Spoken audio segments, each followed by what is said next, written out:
Ambassador, State Secretaries, President of Nordland County, Mayor of City of Bodø, distinguished guests and participants.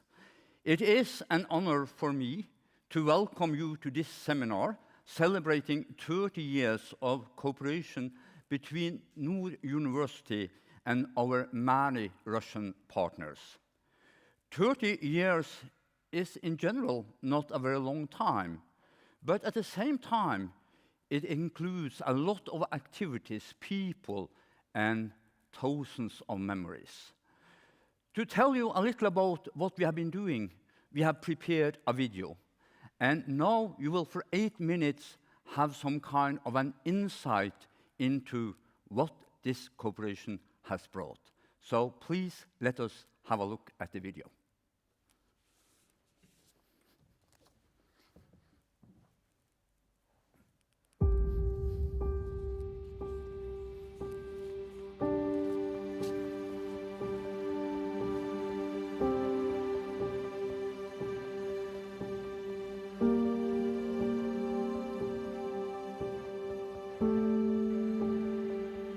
Background for cooperation of Nord University and Russia was laid already in 1987.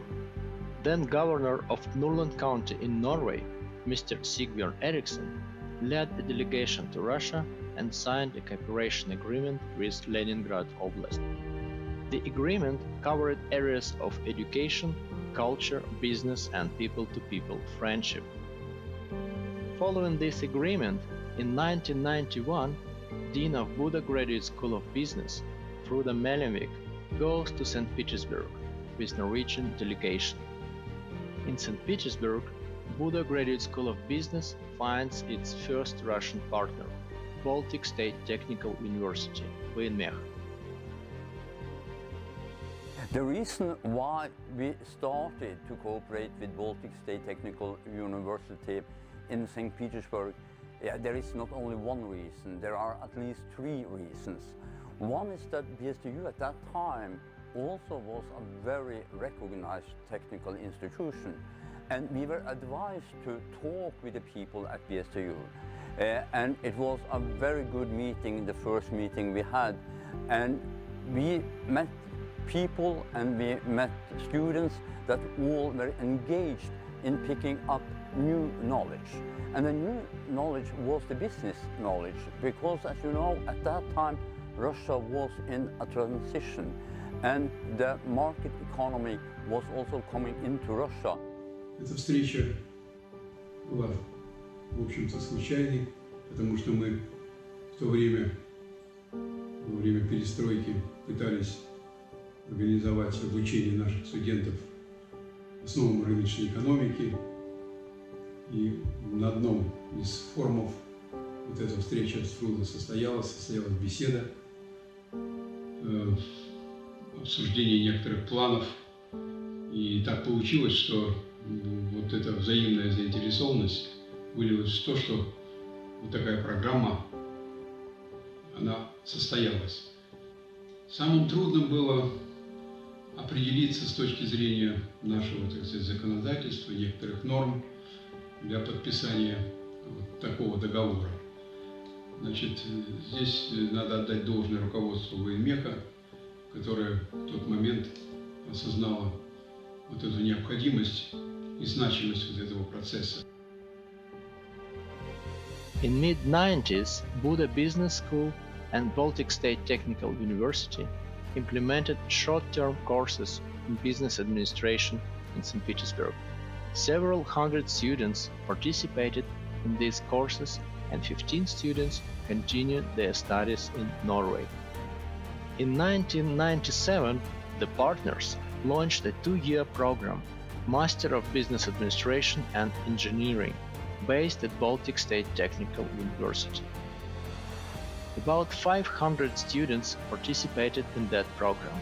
100 of them continued to study in Norway, and about 70% returned back to Russia and contributed to the country's economy and society. I came to Norway in 1994, 27 years ago. I was among the first Russian students who defended PhD thesis in at least in business subjects. I felt it was very interesting to learn that for Norway it was very important to understand what is going on in Russia when it comes to social changes, societal changes. And for me it was very important to understand that I am becoming a part of international and global community.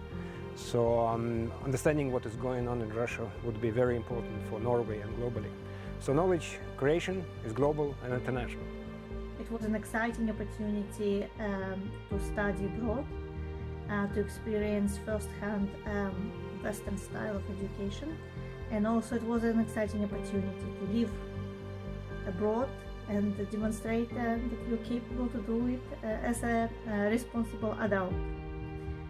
The valuable thing that I learned in Budo, well, I guess in my profession in banking, it's all about risk management, and as such, it's about ability to ask important, relevant, sometimes awkward questions, and this skill will definitely much encouraged during my time in Budo.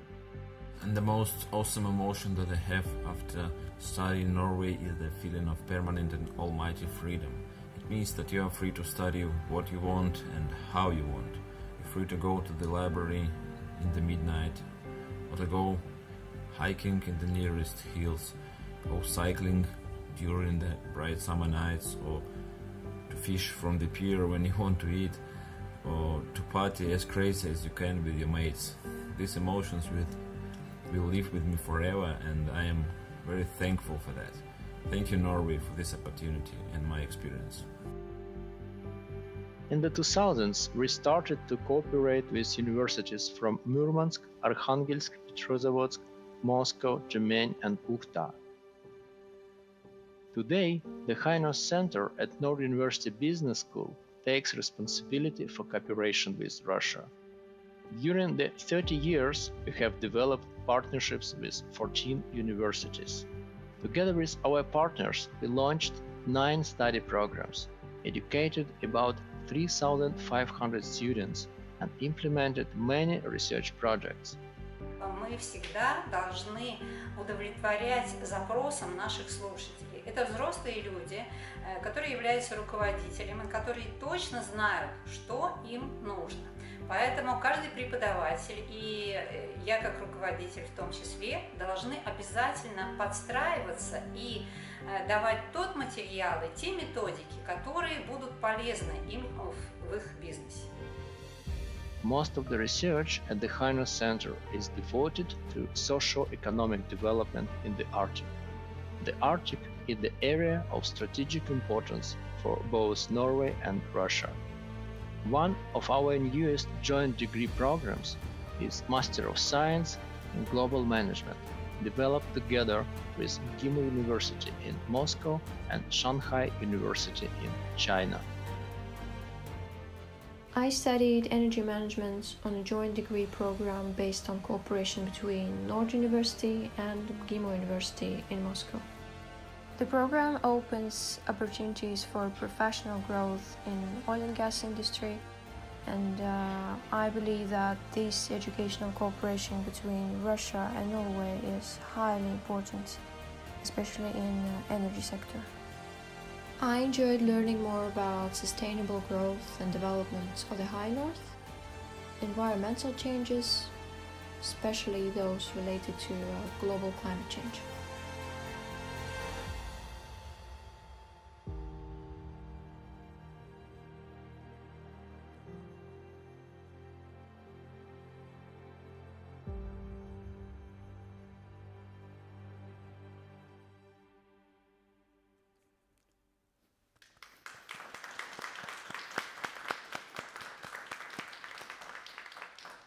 I hope this video gave you an impression of how many people and institutions and programs that have been involved in this.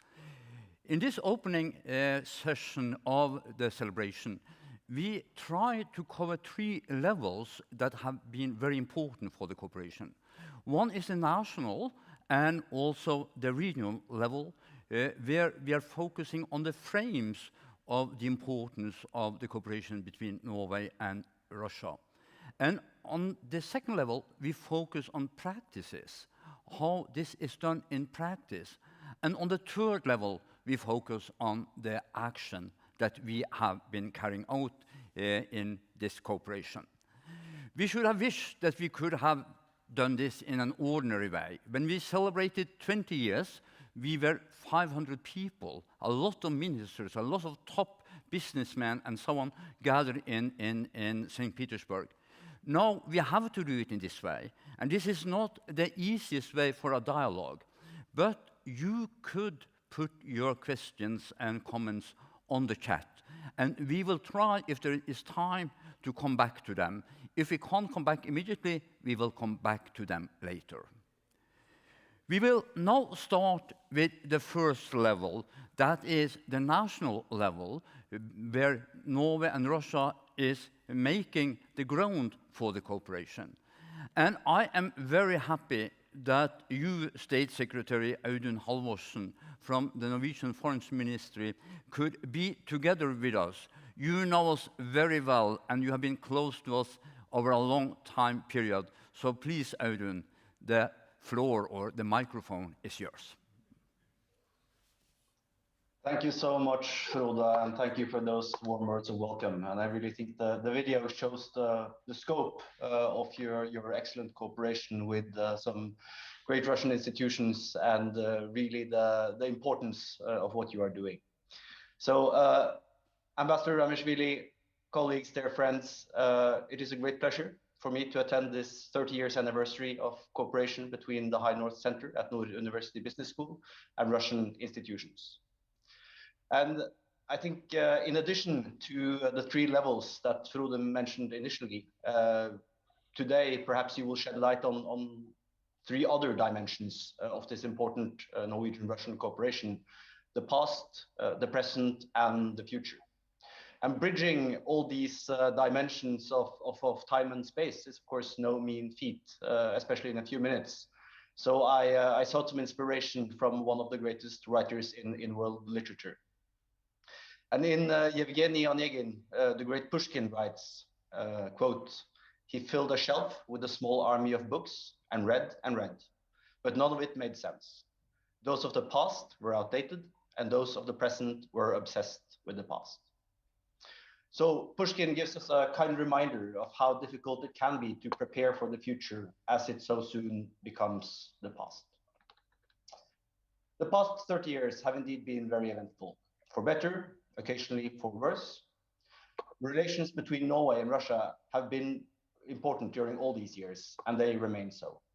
We may not agree on everything, but we have a long-standing, well-functioning cooperation on a wide range of issues. And these represent a solid foundation for our bilateral relations, even as times have become more tense and developments not always have been as we might have. But building on these foundations, over these past 30 years, we have indeed achieved substantial results. Priority areas are fisheries management, environmental protection, nuclear safety and security, Coast Guard and border control activities, and search and rescue. And Norway and Russia also works together on a wide range of other issues: health, education, indigenous peoples, trade, and not least people-to-people projects. Annually, Norway invests about 165 million Norwegian kroner on various cooperation projects with Russia. And in addition, we spend 70 million per year on nuclear security cooperation. The High North Center and Nord University and the Ministry of Foreign Affairs indeed have a fruitful, long-standing relationship. As reflected in the government's recent white paper on the Arctic, we highly value the center's efforts in promoting knowledge and competence across the border. Norway's white paper on the Arctic, launched in November last year, reaffirms our commitment to international cooperation in the Arctic and cooperation with partners. And that regional cooperation in the North is important for building trust and ensuring continuous dialogue. The Arctic Council, the Barents Euro-Arctic Council, are key for interacting with Russia and seeking joint solutions to joint challenges. The Barents Cooperation is a valuable platform for cross-border contact with Russia in the Arctic. Norway's chairmanship of the Barents Euro-Arctic Council in the period from 2019 to 2021 has been a priority for the government, and we look forward to welcoming Foreign Minister Lavrov to the Barents Council Ministerial meeting in Tromsø on the 26th of October this year. We also cooperate closely with Russia as chair of the Arctic Council, and I am very pleased that the Russian chairmanship has signaled a strong focus on people in the Arctic, sustainable growth, climate and environmental issues, and cooperation within the Arctic Council. These priorities correspond very well with ours. Regular contact with Russia is necessary and important in solving individual matters, but also essential for addressing larger issues, also where we have different views. Regrettably, in light of the pandemic, we have seen that leading to a slight downturn in contacts and cooperation with Russia, as with all countries. We are hoping for that to pick up again as soon as the situation normalizes. But I truly believe that cooperation between strong academic institutions in Norway and Russia will continue to be relevant in the present, as well as make us ready for the future and understanding the past, but not being bound by it. So I wish you all a constructive and fruitful seminar, and warm congratulations on this 30 years anniversary. Thank you. Thank you very much, Audun. And I liked this parallel that you do to the big and very important writers. And I'm sure that we will create a future that is even brighter than the past. And with these words, it's a great pleasure for me to welcome the ambassador of the Russian Federation to Norway, Teimuraz Ramisvili. You are very close to us, and you have been visiting us very, very often. And we should have wished, of course, that we could have you here physically today, but it's an honor to introduce you to the seminar participants and hand over the microphone to you, Teimuraz. The floor is yours. Thank you, Mr. Meravik. The High North Center in Bodø is one of my favorites in Norway. Probably the most attended by me institution in Norway because of the very high professionalism of the staff, professors, and always being surrounded by students from different countries which get together in Bodø. Well, I don't have much time to share my views and hopes related to cooperation in the North, our bilateral and multilateral, where we are participate. We are celebrating that anniversary, quite serious anniversary. 30 years is a big period. That is why I would like to say that university was always at the forefront of bilateral cooperation with Russian universities, Arkhangelsk, Moscow, Murmansk, Petrozavodsk, St. Petersburg. In 2020, the special joint program, Masters program, was initiated in partnership with Moscow International Studies University and Eastern Chinese Pedagogical University. The cooperation continues between our scientific research centers and students, but definitely when we celebrate such serious events, we have to talk not only about the past, but also about the present and the future. The film, which has been very interesting film, which preceded our discussions, was aimed mostly to the past. This is very characteristic for also our relationship with Norway in all areas of activities, especially and including in the north. What we are talking about mostly is what was in the past. Relations are very complicated between our countries, and we have to openly, especially when we are discussing with the research centers, to realize where we are and where we stand. Because the research is not the theoretical studies or science. It is aimed at paving the way for practitioners, for us diplomats and people in different fields of activities to see what are the new areas of activities, what are the new avenues for development. I'm sure, and I from time to time read researches of the High North Center, and I really aimed at future, would really help to develop not only bilateral but multilateral relationship in Arctic zone. But what is a just to collect the bulk of researches for the future. And you know quite well that technologies change very fast nowadays. Situation changes very fast.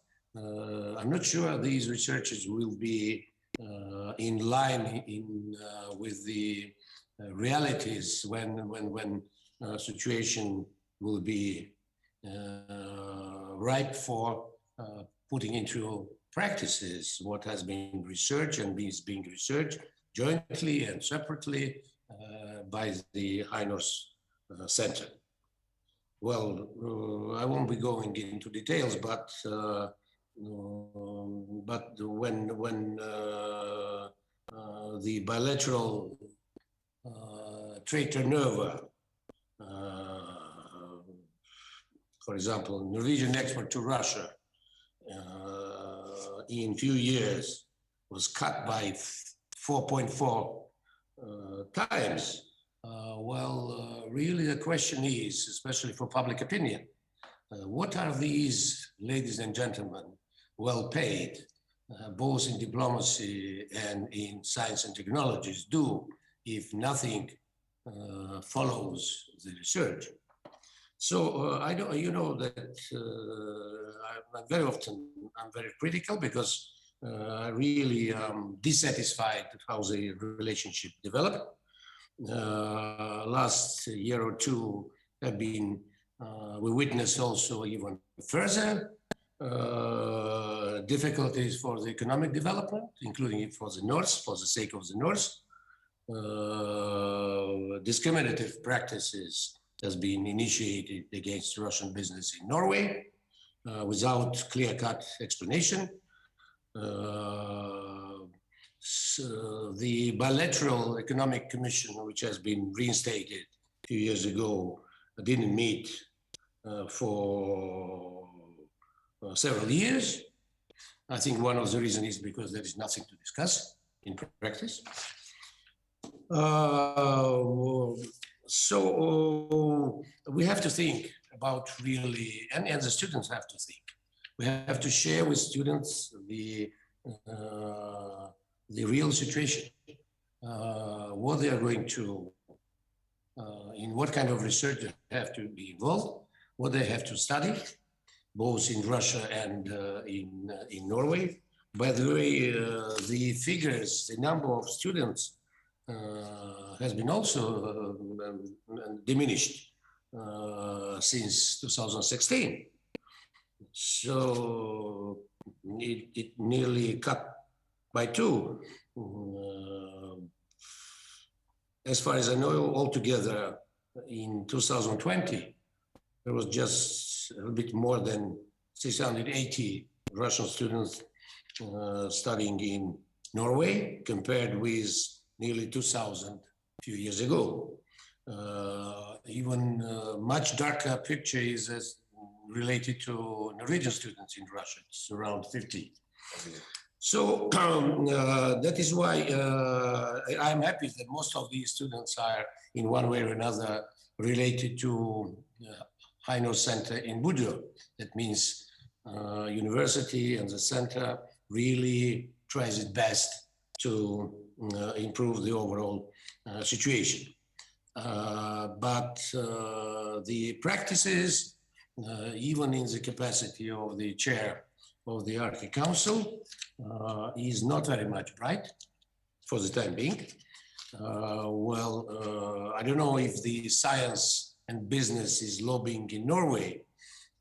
It is not a practice of Norwegian life compared with the countries around.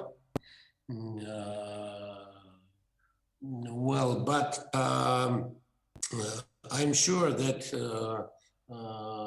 the government should listen more careful to researchers.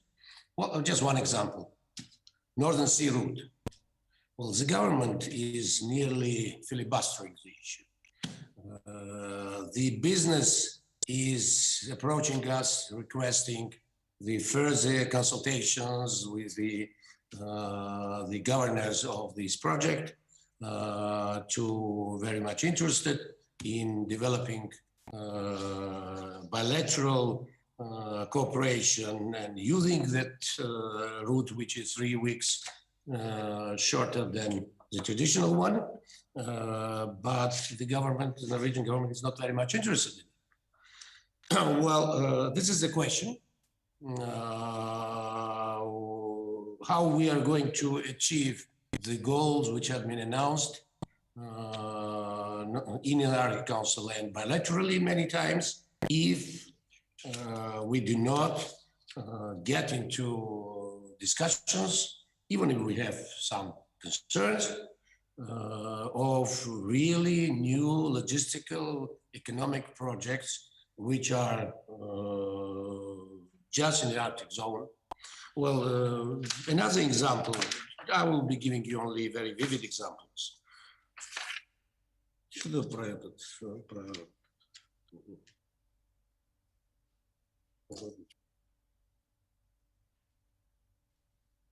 Well, just the last example before we show the best to the High North Center. The few months ago, there was a discussions about railway communication from Narvik to China. It was discussed, one being referred to Russia, which might be a natural railway corridor between the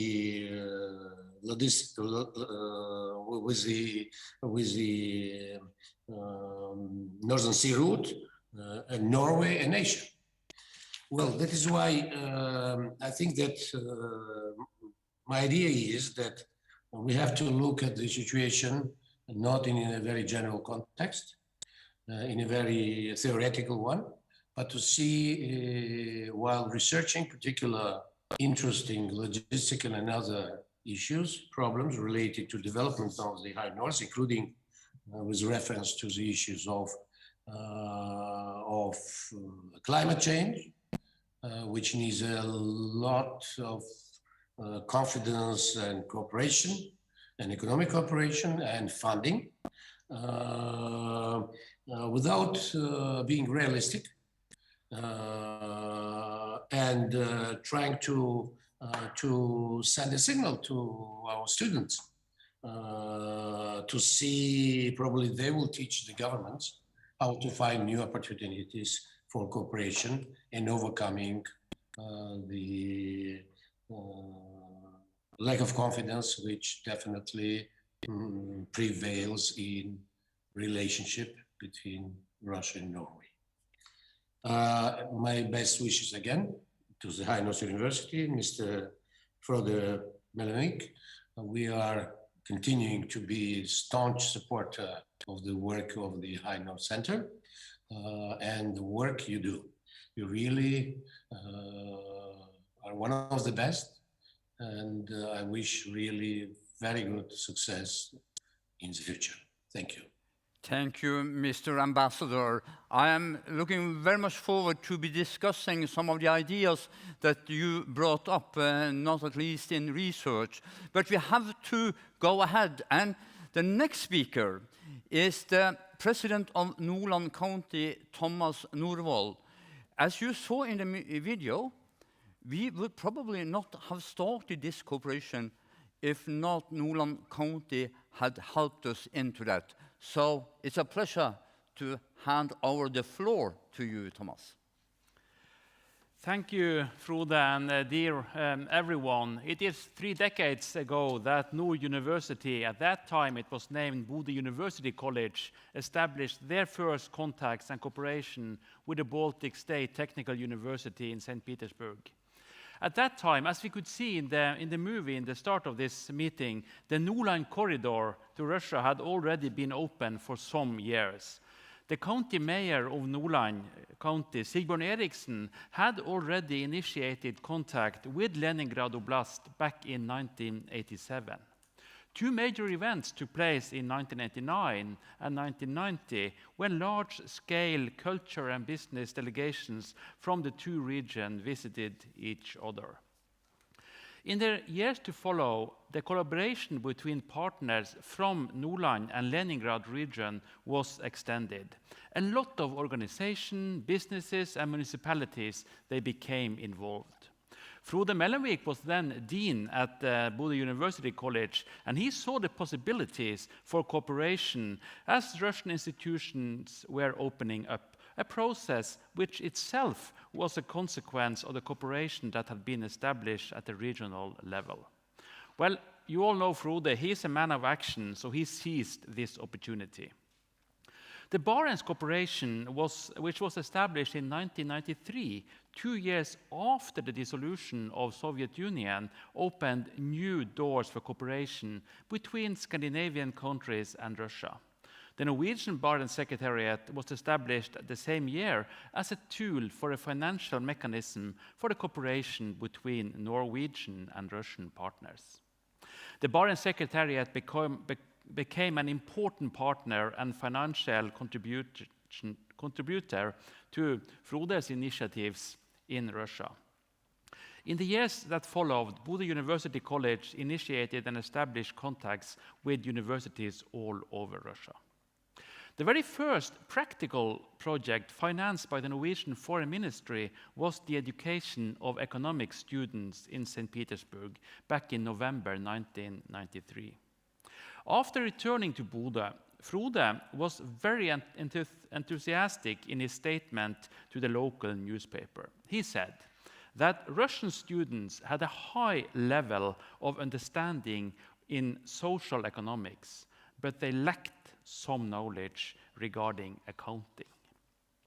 He also said that he and his team had already developed some concrete plans for the future development of this international cooperation. 1 year later, the university could welcome the first Russian students to Bodø. In the years that followed, Bodø became a main city of education for Russian citizens in Norway, with a significantly higher number of Russian students than any other universities in our country. I believe that this might still be the case today. Today, the Russian population in Bodø is rather significant, making up a valuable contribution to the city's great cultural diversity, high competence, and growing population. This is mostly thanks to the fruitful cooperation between Nord University and its Russian sister universities. This cooperation between Russian and Norwegian universities is an important part of the Norwegian official High North policy. I would also like to mention that when Bodø was selected as European Capital of Culture 2024, the close relation to Russia was of significant importance for the jury who decided to choose Bodø.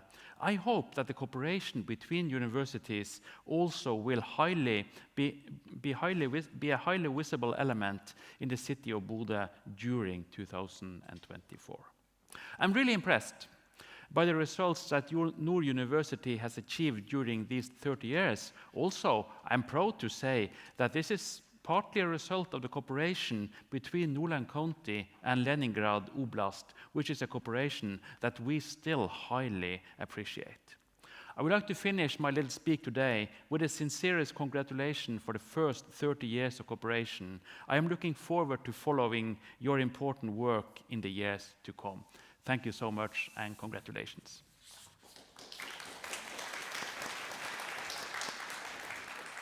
Thank you very much, Thomas. And we are looking forward also to the next 30 years and the close cooperation with the county, of course, with the Foreign Ministry, with the embassy, with all the important institutions.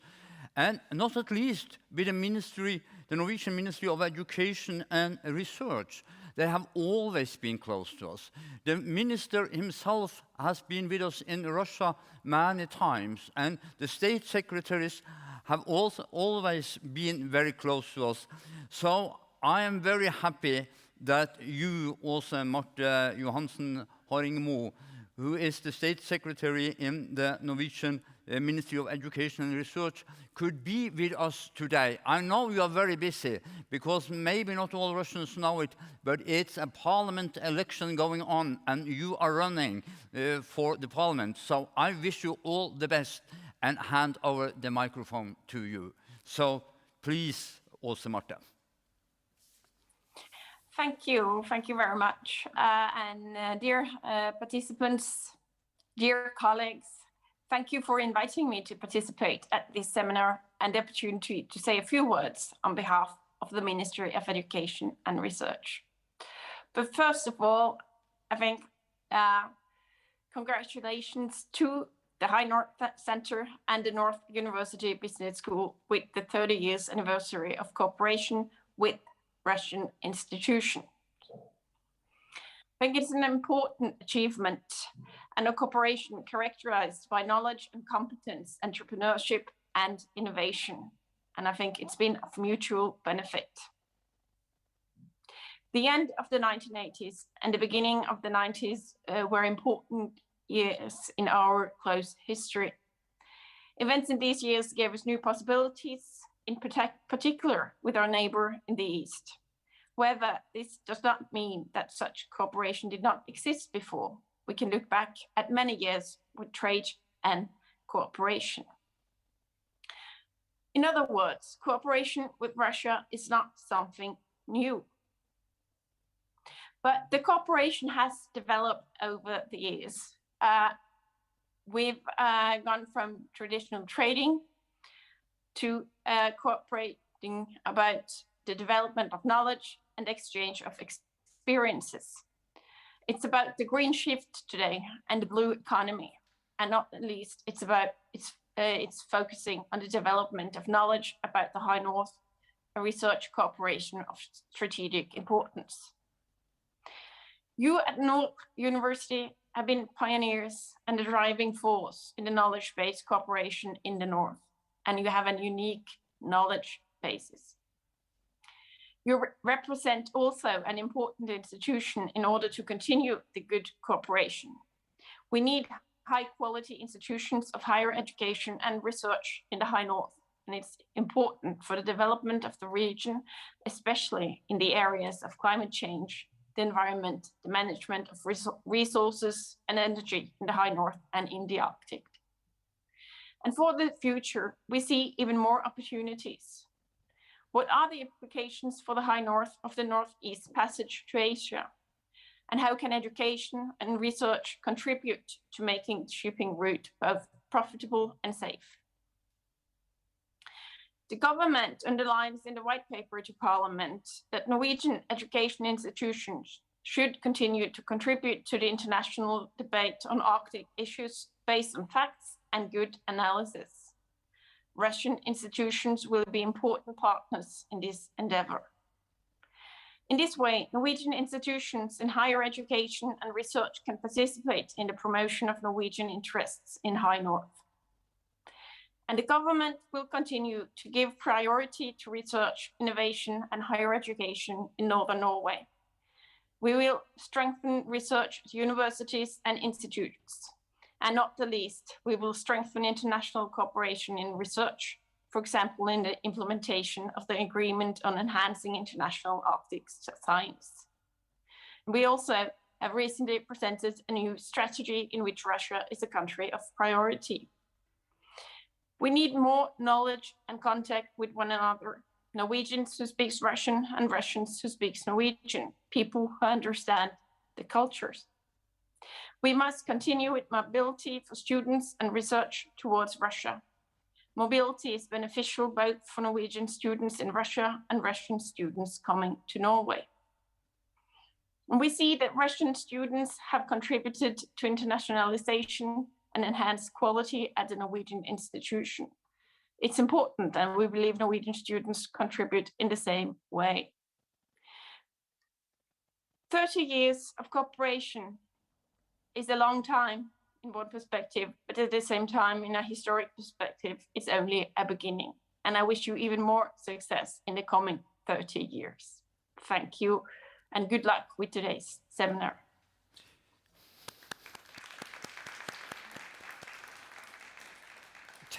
Thank you very much, Åse Marte.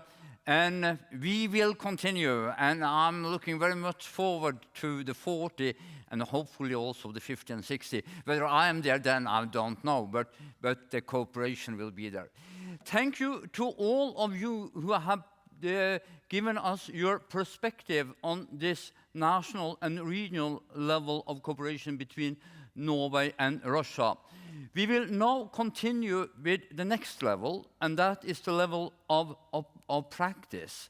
And we will need 1 minute to just change some kind of microphones, but I will ask you who are at the screen, don't run away, stay, because we are now in the transition from the national to the and regional level to the more practical level. And that session will be moderated by one of our own people. That is Trine Jonassen. Trine Jonassen is the editor at the High North News, and she has been working at the High North Center also in other positions, so she knows the High North very, very well. So then I just say welcome, Trine, and then the others who should be here on the stage, they could come. Welcome, Trine.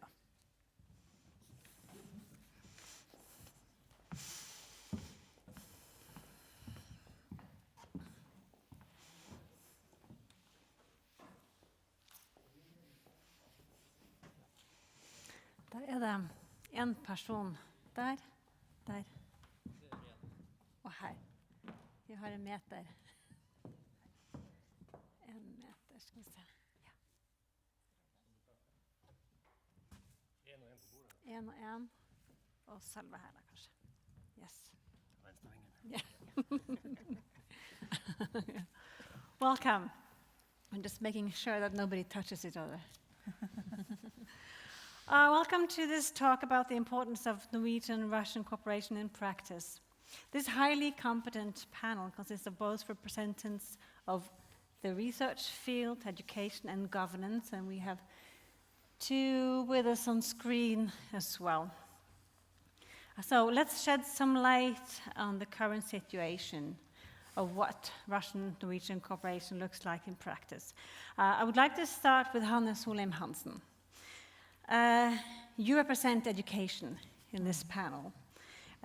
She's with us here in the room, and she has been director of New University for 2.5 years. But you do have 13 years of experience as a leader in academia that have given you skills in strategic work, and you have developed quality in the study programs and how to increase professional international collaboration. So Now, as we know, the Norwegian government has pointed out that the High North is the most important focus area moving forward. So, and we know that Nord University works closely with Russian educational institutions, exchanging students both ways, and have done so for years. So, Hanna, why is Russia so important to Nord University? Well, first of all, I think Frode mentioned it several times. They have a high competence that is very relevant for our knowledge to further develop. And I think also they are a dear and very close neighbor, which makes it very important for us to cooperate and understand each other. What do you think it is about Nord University that makes the university so attractive to Russian organizations and educational institutions? Well, I think if you want a mutual cooperation, you need to gain some goods both parts. And I think the knowledge that is at our university is equally important for our Russian cooperators as it is to us. But I also think that Nord University is quite agile. Now, agile is a relative term, but I think the way that it has we have proven that we can turn around and actually develop study programs fairly quick is very important. And I have one thing I would like to add there too is that 30 years is actually a generation. And a generation could mean that all the knowledge of each other and the cooperation could have died. But contrary, because this cooperation has been dealing with educating young people and exchanging knowledge between the youngsters, it is blooming the cooperation. And I think that's a very unique 30 years anniversary to celebrate. That's very interesting. We all know that the pandemic has put things on hold, but the cooperation still continues, right? Okay, well, that makes a smooth transition to the Regional Director of NRCC North, the Norwegian Russian Chamber of Commerce, Oddgeir Danielsen, also physically present, thank you. You have held your position now since May this year, right? Okay, so Oddgeir, how is the Chamber of Commerce important to the Norwegian-Russian cooperation in your view? Obviously, any kind of cooperation do need to have many legs to stand on. And we have heard a lot of the people-to-people cooperation. We have heard a lot about science and education, but we don't talk so much about the business cooperation. And I think that to make a solid platform of cooperation, you need to include all kinds of cooperation. And the engine of many of these things that we are talking about is, of course, business-to-business cooperation. And without that, we will not have a complete picture. We could look into the triple helix model, which is actually the things that we are speaking about now, in which business is one of the important ingredients. So I think that we should put emphasis also on increasing the Norwegian-Russian business cooperation, as we also heard underlined from the Russian ambassador earlier today. So, when you took the position early this year, you said that business in the Arctic has been affected by restrictions and steep hills. So you mentioned that it is important to have several legs to stand on, but what does this cooperation look like in practice today? What kind of cooperations are you talking about, like concrete? We see, if you look up in the north into the Arctic, we see a lot of different things happening at the same time. And we are talking a lot about it, we are educating us towards it, but we need to find some practical ways of engaging with each other as well. And for the time being, there is a little bit shaky, so everybody is not giving that the attention that it actually deserves. I think that we need to move also in that direction so that we could have some practical things coming out of the education and science project, also the people-to-people, but we need to earn some money on both sides of the borders as well. So what would you say have been essential for cooperation with Russia through the Chamber of Commerce? What has been? Essential, what has been the most important part? I think that everything that has to do with Russia is essential, but it's too little of it. Okay. It should have been much more, and in particular for the northern part of Norway. because we are struggling to grow, and much of the activities which is actually happening in the Russian Arctic and in the North today is something that obviously will be of interest also for Norwegian businesses. So it's important to raise the awareness of all the opportunities that is there, and also to use all kinds of resources that we have available, including academia, to prepare ourselves so that we could take a larger part of that bite in the future. Right, okay. So, talking about the future, how do you plan to develop the cooperation further in the future, in the near future? Yeah, that's a really good question. Because things are changing very fast these days, but we need to work harder on together also with academia, with the governments, and also to like I said, raise the awareness and produce documentation and information so that all these possibilities could be visible. And then, of course, working actively to engage the business community so that they could take part in this. Do you, Hanne and Olge, do you have any cooperation between the Chamber of Commerce and the university today?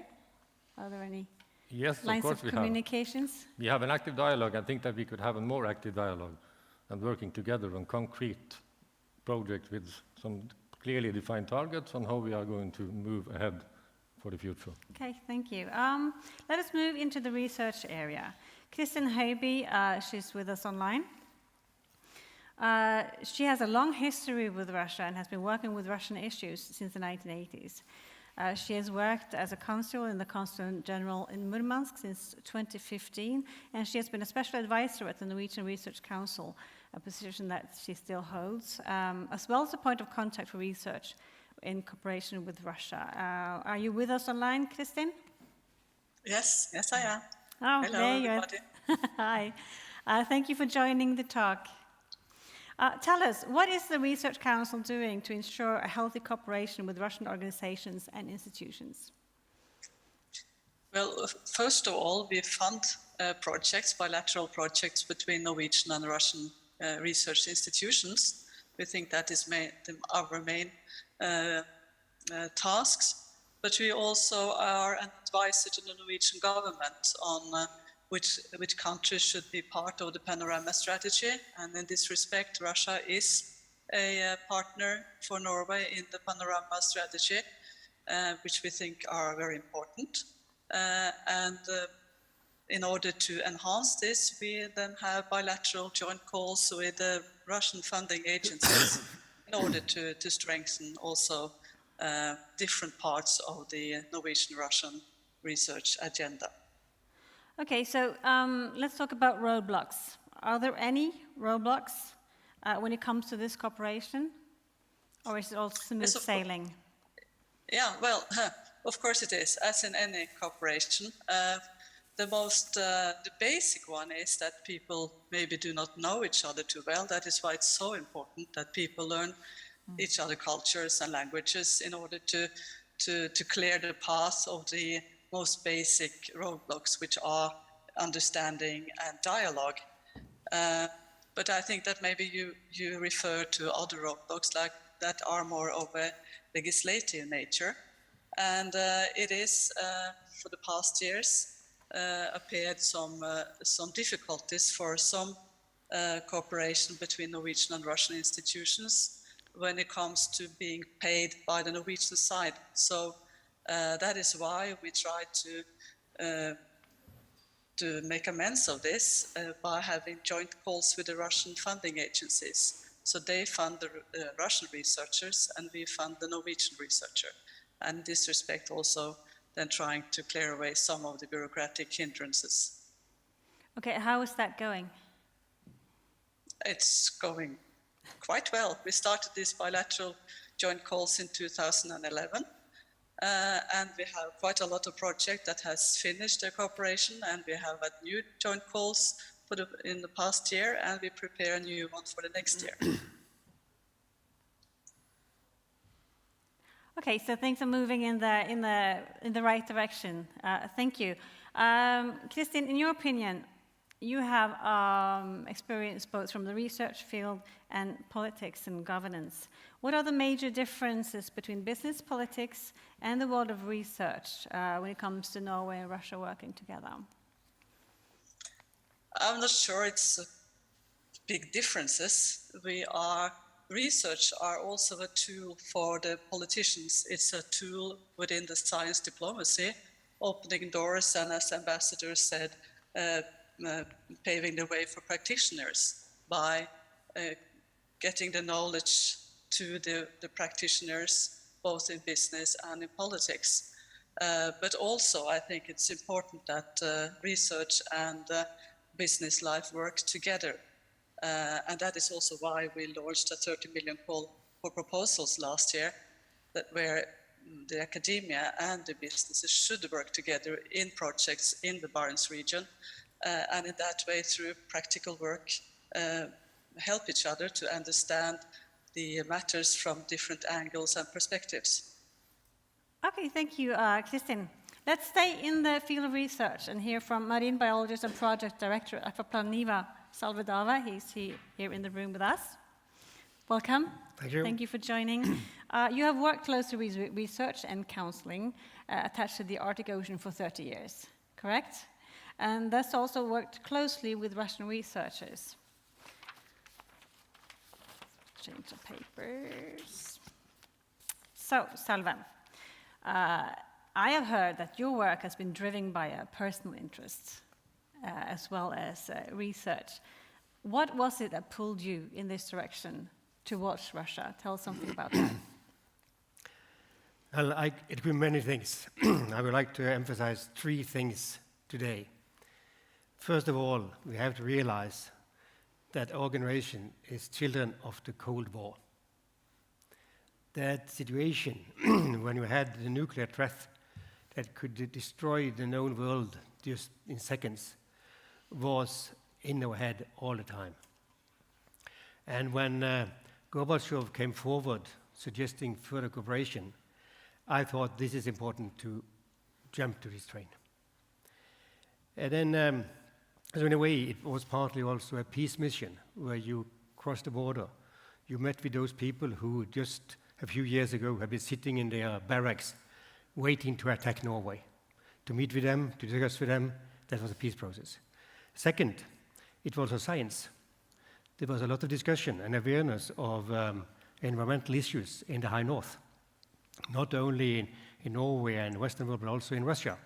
And there was a fear that some of this pollution may be transported into the Barents Sea and affect rich fisheries. So it was important to clarify these things. And then you had to work together with the Russian colleagues to get the best understanding. And thirdly, I will also say that Kirkenes during the Cold War was a blind way, a stop. It stopped the development, and it was important to open this gate, work together with our big neighbor in the east, and jointly explore both resources and business together. So I think these 3 things worked for me together and made me, in my heart, think that this is important. I want to do it. And being in Planiva at the time, we made a strategy that we want to join this together with other colleagues with the same way. So we work closely with Research Council and with ministries and also with private businesses during these years. So you've been in the field for a long time working with Russia, and like you said, you call it peace work. What has changed during this time, for better and worse? I think it's, again, going back to the Cold War was one situation. But then you had the wild 90s, which was a really difficult period in Russia.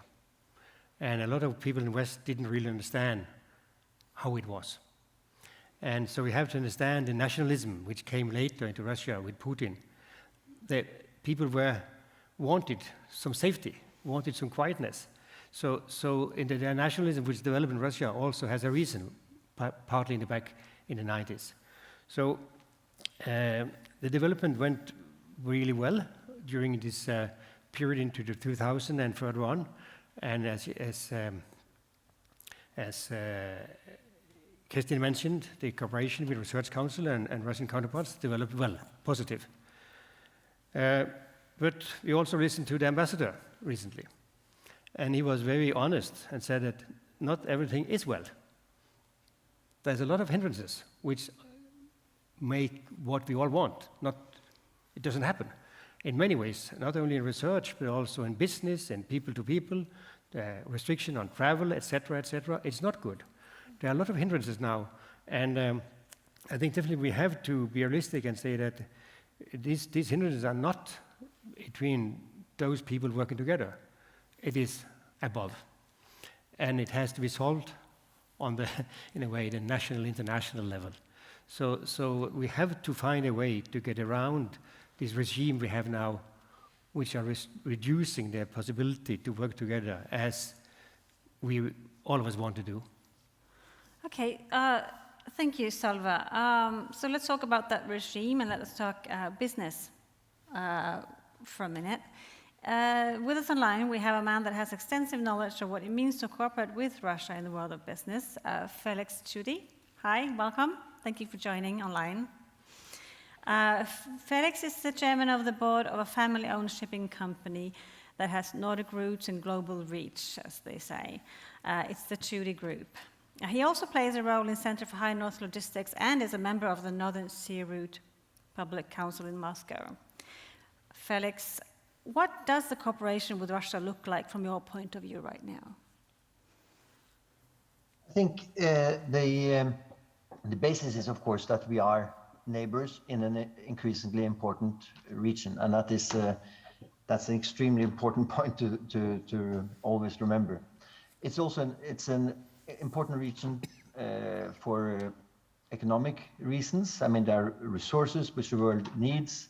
There are shorter transportation routes and opportunities for the people who live in the region. But it's also become a strategically more important region, as we all read about it. And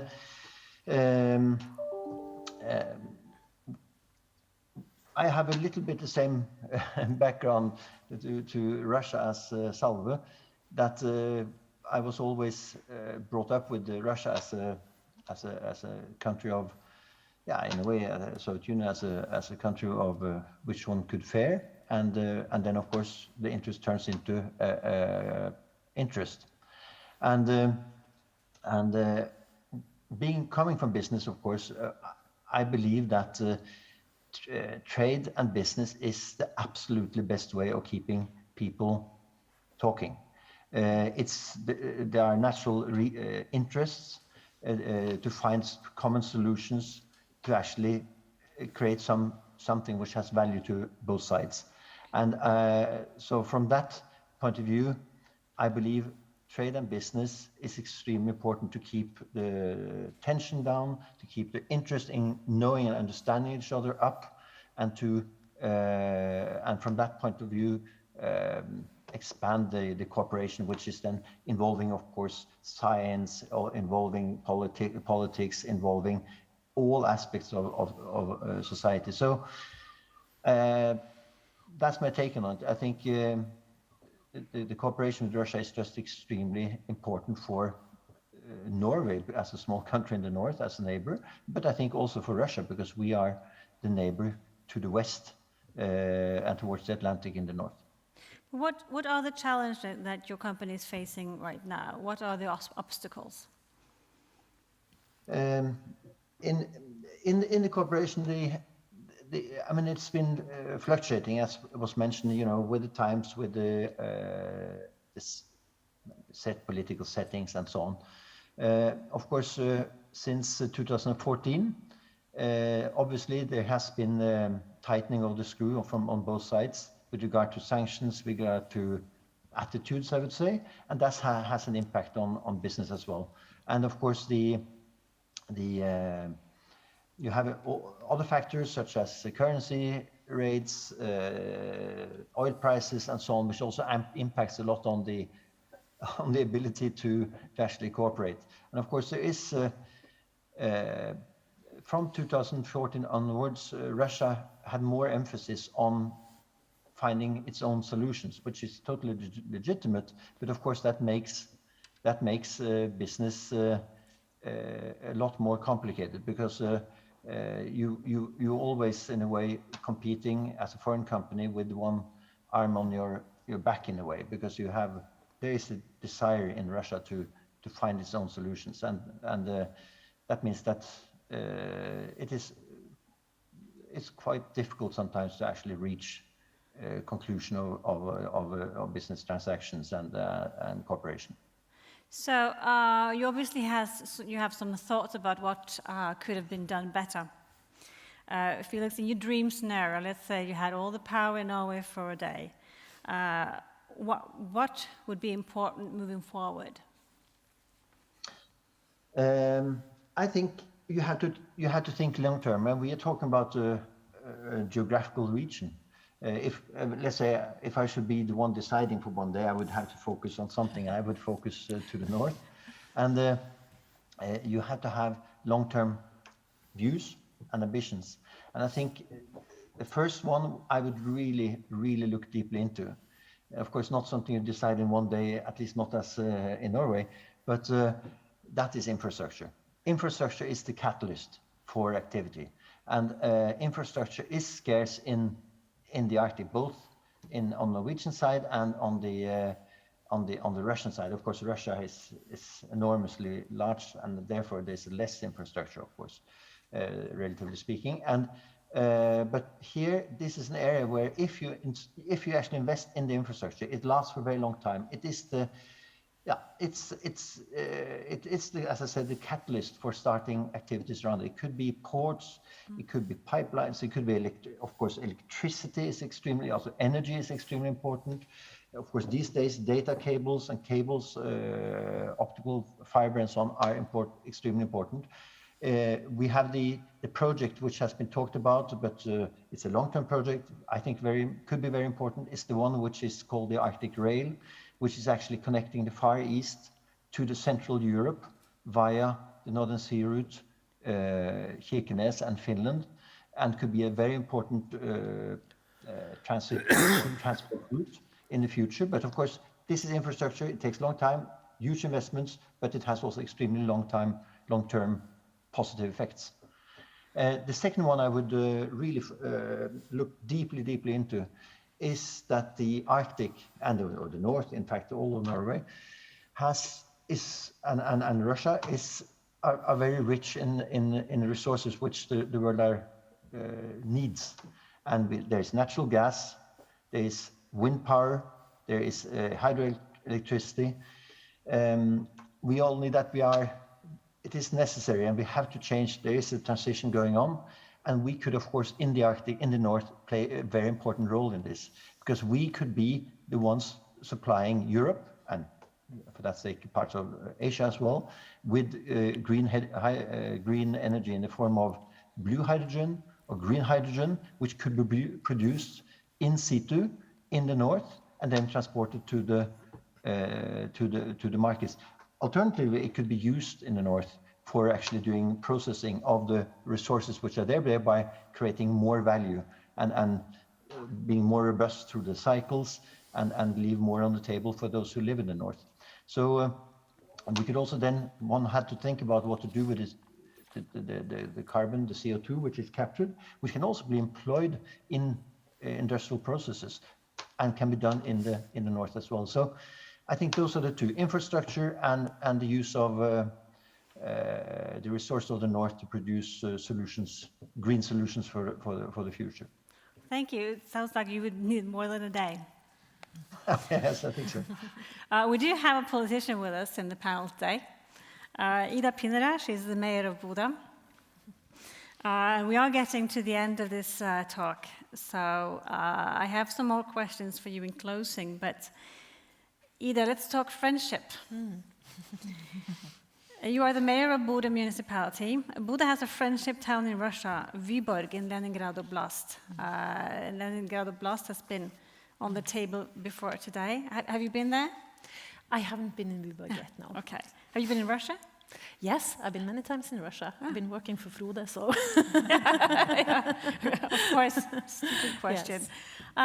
Tell me about this friendship with Vyborg.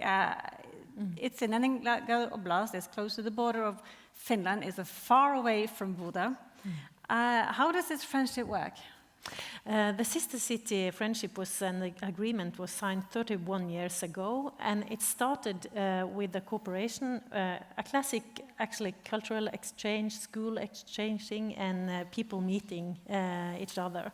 And I think this making these arenas for bringing people together is enormously important, and actually now it's even more important than ever, maybe after this pandemic situation also.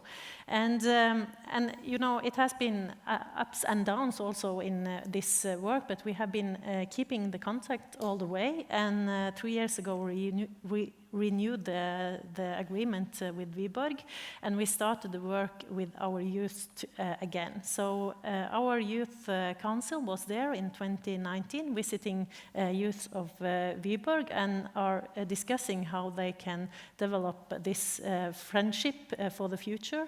And we think that the youths are very important for also kind of pointing out what views we are going to have on this work and cooperation.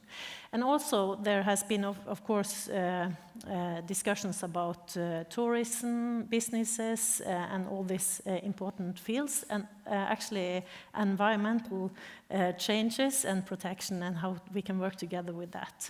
So we have had some concrete cooperation, but I think that now this is the youth perspective that is going to be very important, especially against 2024, as the president of the county mentioned. So how does this friendship benefit Bodø exactly? I think it benefits Bodø in many ways. First of all, we have, you know, both from this friendship, but also for the High North Center works and the university works for so many years. We have 200 Bodøværinger, inhabitants of Bodø, that are Russian first or second generation, and they are, of course, very important for us. They bring knowledge for us, both in different disciplines, but of course as a global city.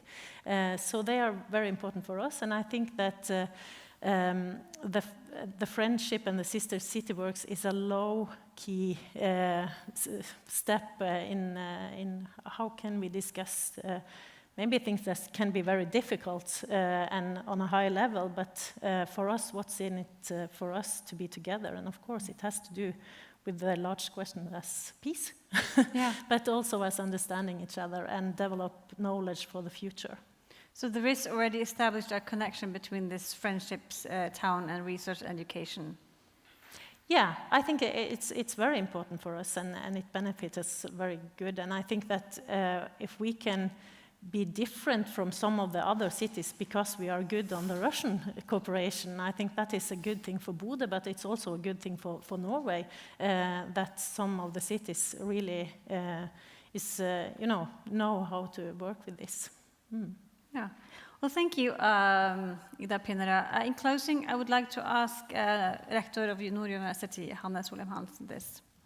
In a perfect world, similar to what I asked Felix Judy, what would you like to see Nord University accomplish concerning Russian cooperation? All other things set aside. All my dreams come true. Wow, what a great question. Well, when it comes to cooperation, I think we need a much larger research fund that is devoted to solve some of the problems of developing the North within sustainable growth and welfare for human beings. We need to make it much more attractive for youngsters, and we need more research to find the good solutions. So I think that would be a great thing, a bilateral big research fund for this. We need to make it just as easy for our students to go between Norway and Russia as it is between Norway and Sweden. Why isn't it like that? And then I think we should have many more Norwegians speaking Russian, so we could understand many more of each other. That's my 3 wishes for the future. Good wishes. Olga Danielsen, final question for you. What can you say about global trends right now and geopolitical situation in terms of longevity and the big picture looking forward? What are we seeing in the future? What are the trends? Thank you. That's a tough question. And I will try as good as I can. But if we look globally today, we have some typical things that is actually showing us the way forward. The major topic that everybody is talking about is, of course, climate change. From climate change follows the energy transition, which we all are moving towards some zero-emission energy. And we also see, as an effect of the climate change, the new emerging trade routes, in which we heard the ambassador was speaking about the Northern Sea route. And then we have the thing that we are maybe not talking that much about, which is actually the technological revolution. Everything these days should be digitalized, it should be automated, and it should be robotized. And sometimes we heard somebody mentioning the word of artificial intelligence, but we don't seem to understand what it is all about. But the general thing of all of these things that we are speaking about is actually we desperately need knowledge. And we need research and education to help us meeting these challenges and making them to opportunities. And of course, when I'm saying that, I of course want it to be opportunities for the business community. And all of the things that I've been mentioning now, they are so huge, the challenges are so huge that I don't think that we could, and this is my personal meaning, I don't think that we could solve them alone.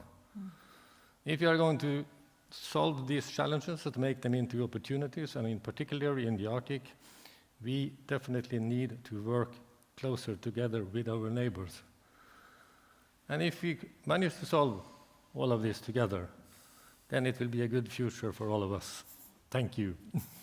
Good scenario there. The final one goes to Salvador from Akropan Niva.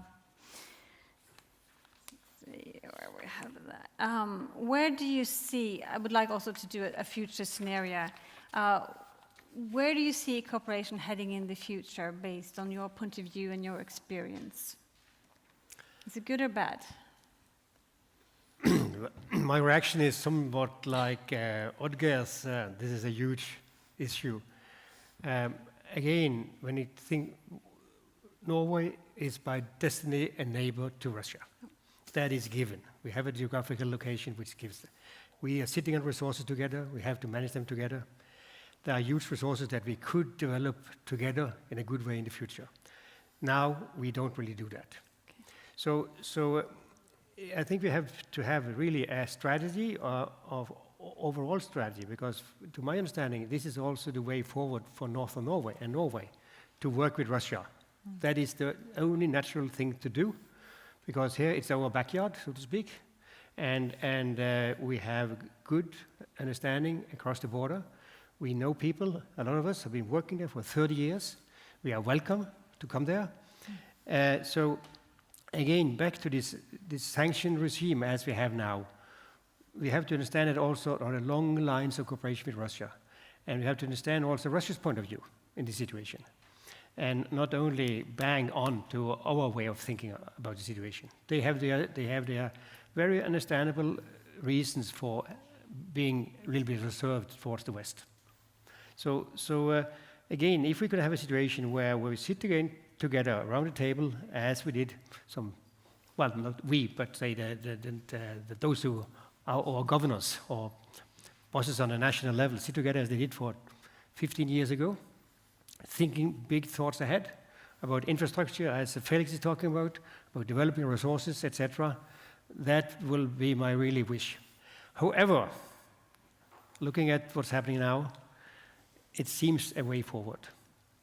But that must, it must happen because it's so much at stake.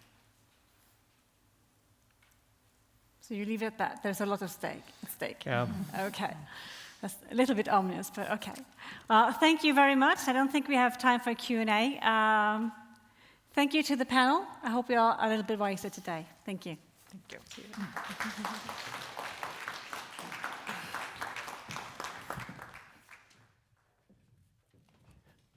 Thank you very much, Trine and all the panel. Now we go directly into the action. And the action session is moderated by our own June Borge Dornik. June, she is an associate dean at Bodø Graduate School of Business, and she has been working also very close to us at the High North Center. So the floor is yours, June.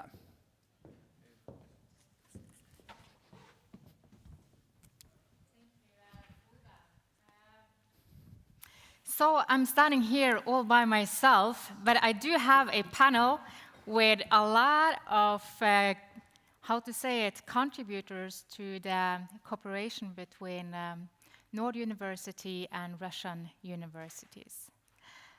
So I am going to wait a bit so that I have someone else on the stage, but I also have some participants digitally.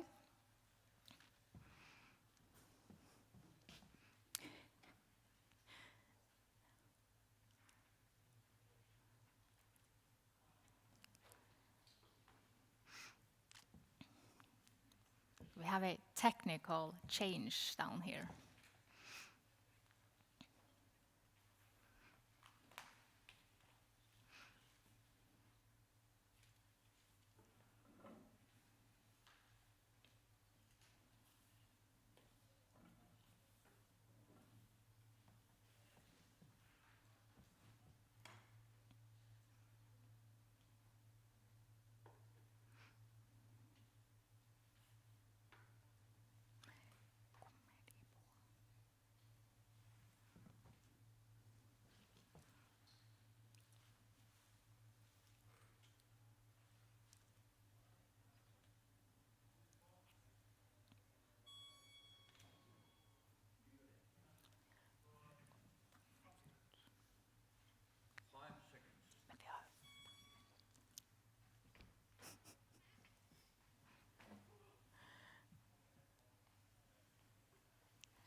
Should I stop video now?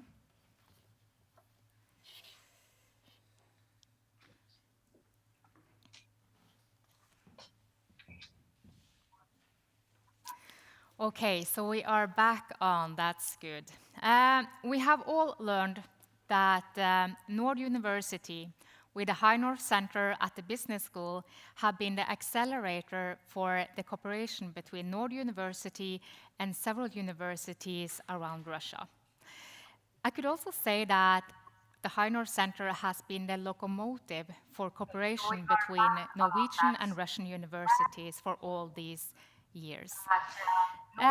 Such a cooperation, of course, needs key people that have the passion and joy to ensure a successful cooperation between such different countries and universities that have different institutional frameworks that they have to follow. So today in the panel, I have some of the key persons that have ensured that this cooperation has been successful. Even though we have experienced some challenges during the way, we have had people that had a passion to ensure that we could follow through with the cooperation. I'm going to introduce each of the panelists, and I'm going to also ask them a question that I hope that they can elaborate on. So we don't have much time left on this session today, so I hope that we can hear from all of them quite shortly, but maybe some important reflections could be given. So we have two participants on Teams today. One of them is Marina Volkova. She is a professor at the Baltic State Technical University in St. Petersburg. She is also the program director for many of the MBA programs that have been a joint program between Nord University and BSTU. Marina, we heard in the introduction video that MBA students, so that's the students that are already working in the business life, that have years of experiences, but seeks more knowledge and skills, so they go back to the universities. And you said that these are students that know what they want for coming back to universities. So what do you think? What is your experience? What is the most important knowledge and skills that these adult students bring with them back to their companies where they are working?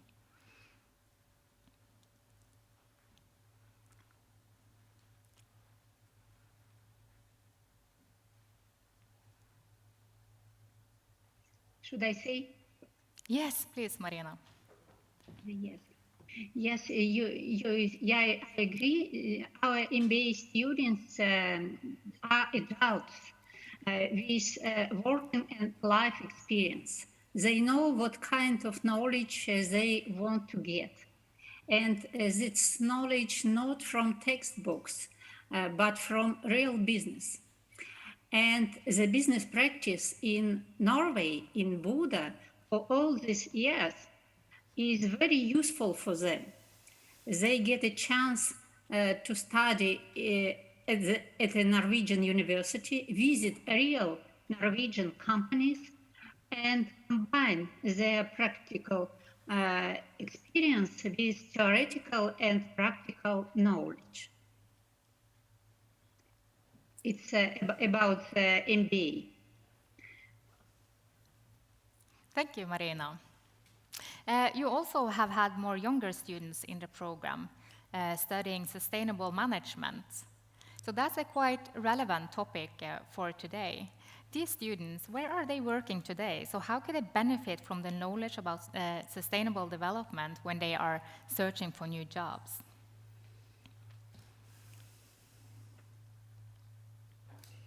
Yes, I remember that you study on sustainable management. You was a good student. And now one of the main results of our joint program is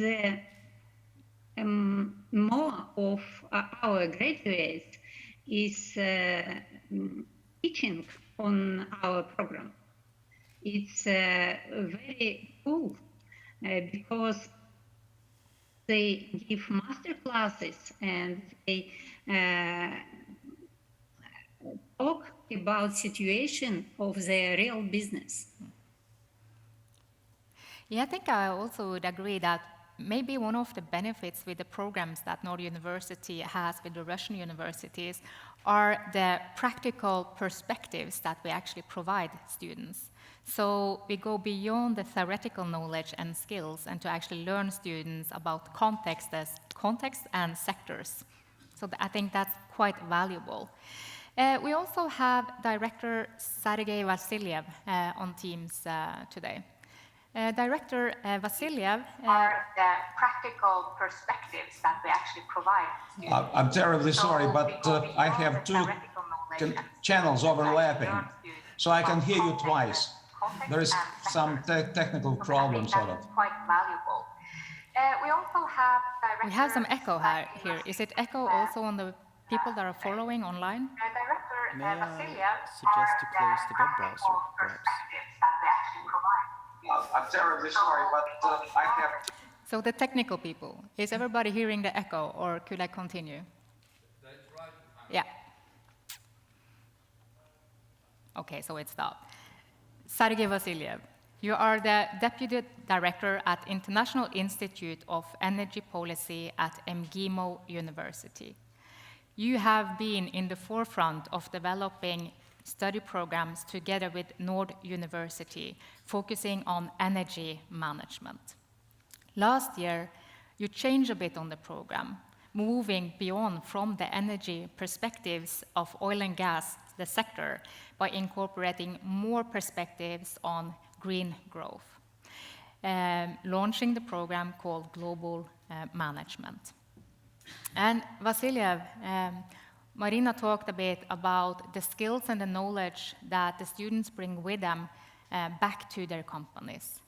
So these programs ensures that we have some economical and social development from the skills and knowledge that the students learn from these programs. What do you believe this long-term cooperation in education brings to the Norwegian and Russian societies and the Norwegian and Russian cooperation?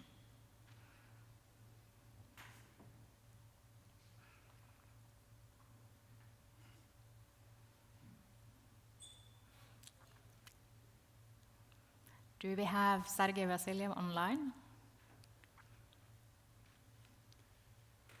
Okay. Yep.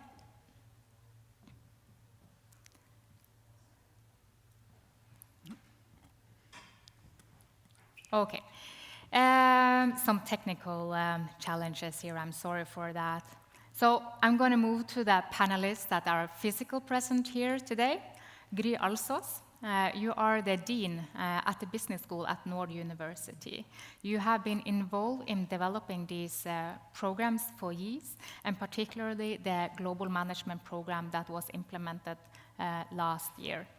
At the business school, you have an ambition to educate change agents, right? Entrepreneurial change agents. Students that see trends and opportunities in the market and that have the courage to excel on that opportunities. So with this program, where do you see that this partnership contribute to developing entrepreneurial change agents with capacities for entrepreneurship? Yes, I will say in at least two main ways. First of all, the opportunities for people living in the north or elsewhere is highly international. So if you're going to seize and grasp the opportunities there, you need to have some international knowledge. And the other thing is that to learn to be a change agent, you need not only to learn about the things that happens out there, you need to experience and take part of the things happening, to build your network and to make your own experiences to develop the skills that are needed. So in these programs, we are bringing students from Russia, from Norway, and also from other parts of the world into the same room to learn each other's culture, to learn from each other and to learn together. And also, as you mentioned, the combination of deep scientific knowledge with more practical perspectives is also a way to develop the skills to change the future, which is important, not only for the opportunities, but also for the big challenges that we are facing globally. Well, everything is dynamic, so we need to change for the future. Exactly. Thank you, Gry. I also have Elena Dipsena with me. She's an associate professor at the business school at Nord University. And you have been involved in this cooperation for many years. You are the person that are responsible for all the students that are participating at master level. You are responsible for designing study models, learning outcomes, and to assure a good quality for the students that participate. What is your experience with this cooperation? What is the main challenges, and how have you actually overcome these challenges? Oh, what a great question, June. Thank you very much. I have been thinking about recently how can I answer that one, and I realized that actually I have two success factors. The first success factor that I overtook the program has been developing and flourishing, and then of course it was the challenge that things has been changing, and that's why we have to face these changes, and we as the teachers also has to be the change agents.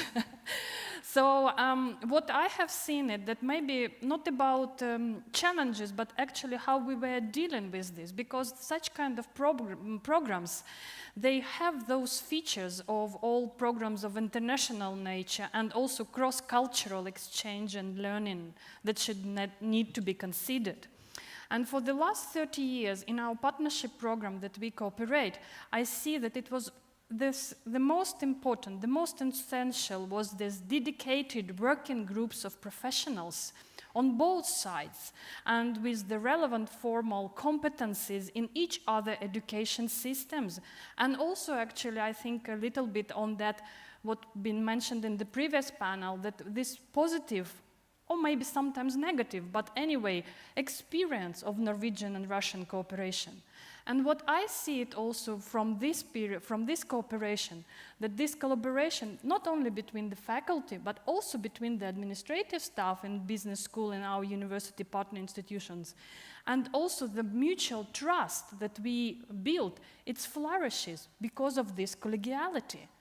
And that's why, of course, it has become, when we face all of these changes, because there has been changes in structural changes in the higher education sector in all of the countries, and in particular in the quality assurance system, the program needed to be remade, updated, reformulated to meet the requirements on both sides of the university quality system.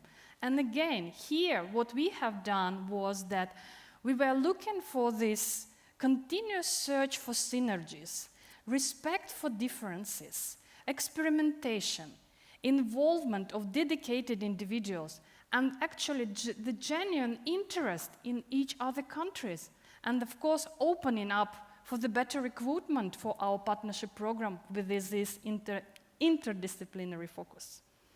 So I think I will stop here, because I think it was a very good answer. Thank you, Elena. It was a very good answer. But you say that people that are involved in this cooperation, I mean, they have the passion and they have the personal interest in developing this cooperation. But I would guess that students that take this program, they must have some intrinsic motivation to actually study in Russia and now in China, because we are also partnering up with Chinese universities. So I have heard rumor that this program educates students that are very attractive in companies, arbeidsmarkedet. Why are these students so attractive? I think there is, I've been talking with one of the students, and of course it's very interesting to listen, but I think one of the students, they told me when they've been evaluated for the position, and one of the recruiter, when he or she was looking at the CV that presented, that shows that the student was in Russia at the time. I think with China it would be even more pluses. But they were like, how to say, that they dare. I think it's a very good word in Norwegian, that they dare, they are dare actually to open up, to go out, and knowing that it will be not so maybe fancy, and there will be the challenges, and they has to deal with this, even though that they are not so kind of out of their comfort zone, and kind of being able to be there for opening up the horizons and opening up for the new knowledge.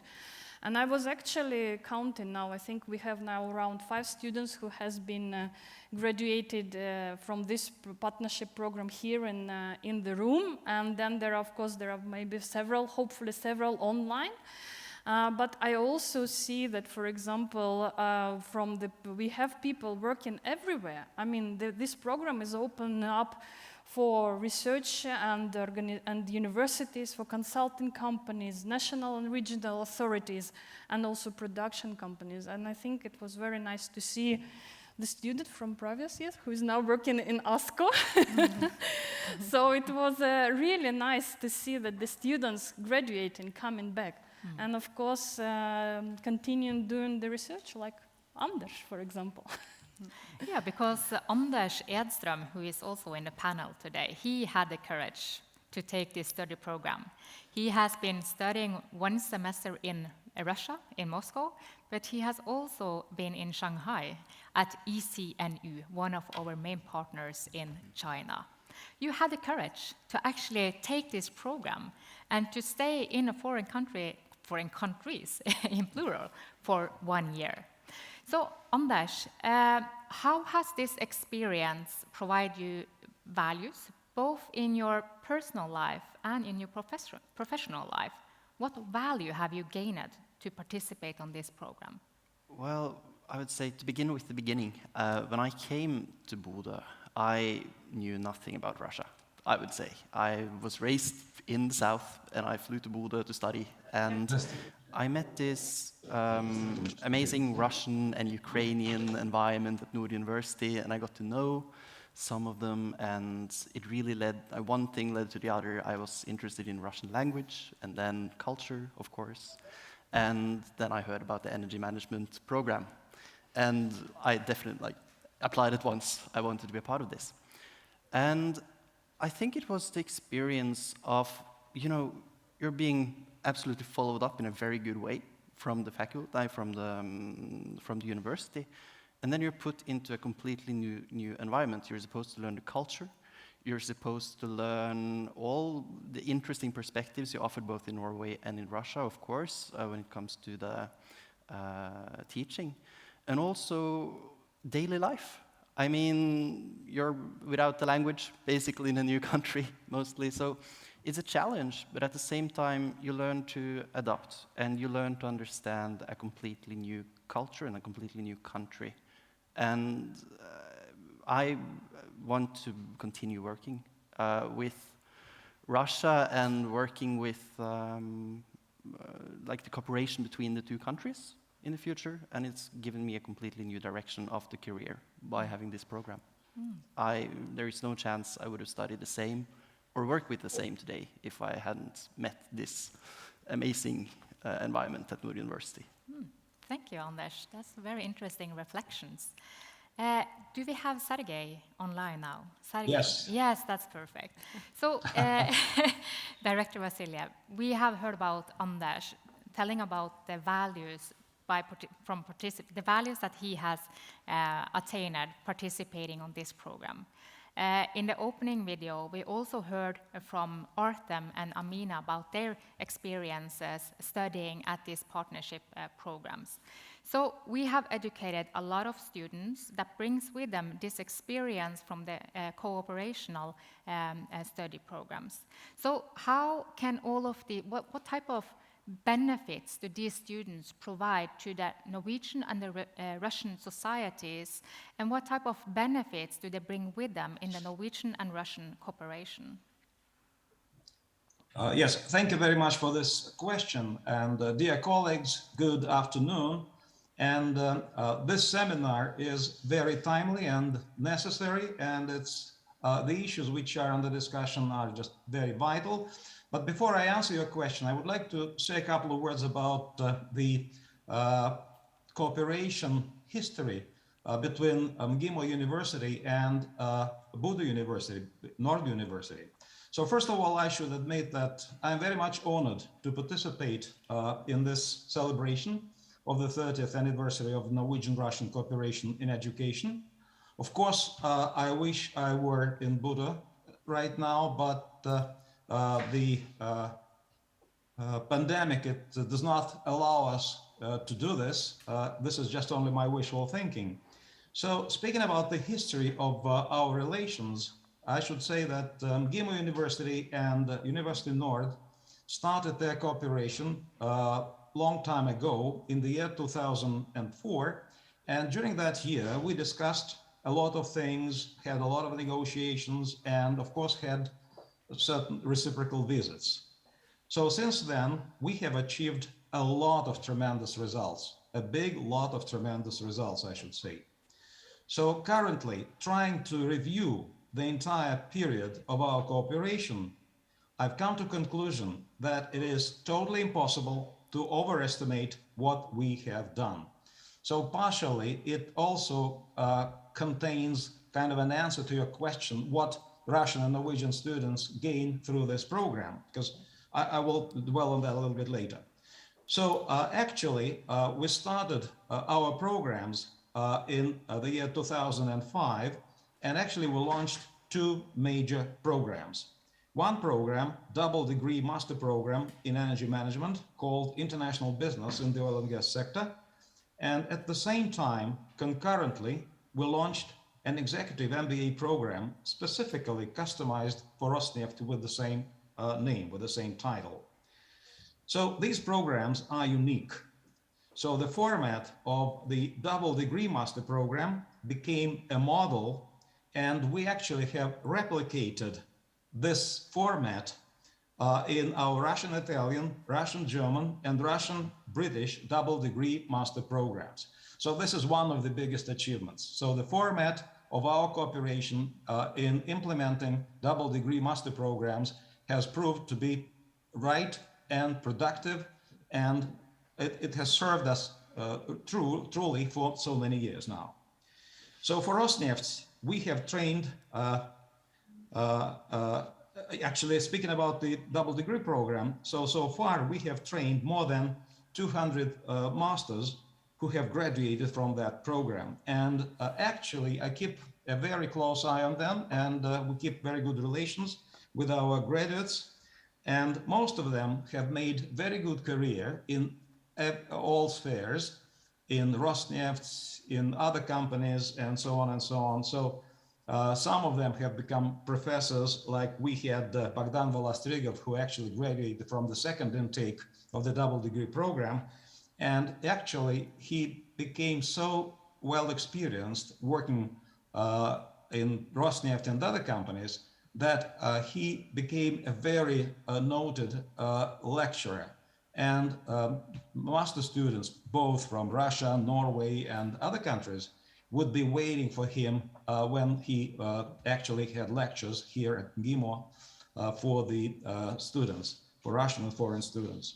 So, but these are just good examples of whom we trained. So, and this is, and I can say that this is one of the biggest achievements of our program, that Russian students, they like Norway very much, and this program used to be, has been, and now is a very popular program among the graduates of GIMO bachelor degree programs. So for Rosneft, we have trained more than 100 top-level executives.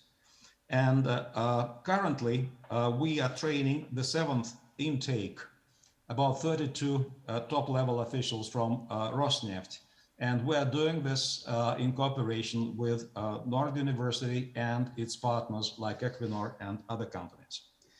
Of course, these are just numbers, but they reflect days, months, and years of multidisciplinary, comprehensive cooperation of our university's faculty, experts, and specialists involved in the projects. So just a couple of words about Rosneft's educational module in Norway. So you asked me about what do our students gain from our projects, from our programs, but of course, it is also important to say what our MBA students, just people who are of a very high executive level in their company, what they do get. So for example, I could refer to one of the modules which we usually hold in Norway, and this module is called Long-Term Upstream Sector Development Planning and State Regulation of Development and Export of Hydrocarbons. So the topic is very important, and of course, Russian executives from Rosneft, they come to Norway and share the good experience and good expertise which Equinor and other companies operating on the Norwegian shelf have. So during this module, we usually go to NUPI, Norwegian Institute of Foreign Affairs, and we discuss a lot of political issues pertaining to the strategies of the development of the Arctic resources in general terms, political impacts, and similar issues. Also, we have a very interesting and very educating meeting usually at the Ministry of Oil and Energy of Norway, where we discuss such important things like the role of the state in long-term development of Norwegian oil and gas sector, relations between main operators and suppliers on the Norwegian continental shelf, types of petroleum contracts, procurement practices, how current situation in oil and gas industry influences these relations, challenges, risks, very educating. Also, we visit. Vasiliev, thank Yes? you. I'm sorry for. I've taken too much time, sorry. Yeah. So I just want to say thank you to all the panelists. I think that it's quite important that we bring up what is the value for these students that participate in these programs, both the young students, but also the more elder students that are in working in companies while they are taking their studies. And also, of course, the value that these programs bring to the Norwegian and to the Russian societies. I remember one student a couple of years ago, I asked him, so what's the main value? What is the value that you gained from participating at this program? And he told me, well, I gain the X factor because I stand out in the crowd, meaning that he has knowledge and skills that quite few students actually gain participating at various master programs in Norway or in Russia. So I would like to thank all the panelists for your contribution today. It was very interesting to hear about reflections about this cooperation, and I wish you all the best and good luck with the next 30 years of cooperation. Thank you. Thank you. Thank you, Dad. Thank you very much, June, and thanks you all who have contributed here. We have used a little more time than planned for, but it has been valuable time. But now we have to eat a little, at least us sitting in this room. Now there is lunch, and for you sitting at home or in your offices all around, I hope you also will have time for some food now. But we will start sharp at 1:30 Norwegian time, 1:30. So you have to eat a little faster than planned, but I'm sure you will manage that. See you in just 37 minutes. Thank you very much.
the second part of this Jubileum seminar.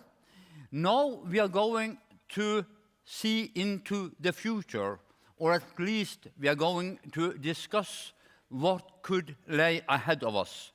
It means that we are going to discuss global development in the Arctic, international cooperation for the future. And the man who will lead us into that is Professor Anatoly Burmistrov. Anatoly, he is a professor at Norwegian University Business School and a research coordinator at the High North Center for Business and Governance. And Anatoly, while you are coming up, I could inform the audience, both those of you who are here and those of you who are sitting in Russia and other places around the world and in Norway, that the reason why we chose to have the seminar the 6th of September 2021 is that this day is also the 50 years birthday of Anatoly. So congratulations, Anatoly.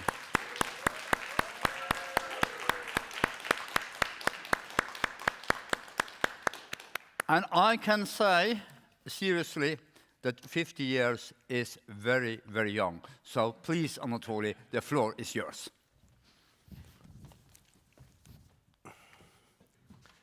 Thank you, Frode. Thank you for this very nice introduction. And to be honest, I'm very happy to share this day with you, and of course share with this fantastic celebration of 30 years anniversary of our cooperation. And I think this is something symbolic, because let's go back to 1991.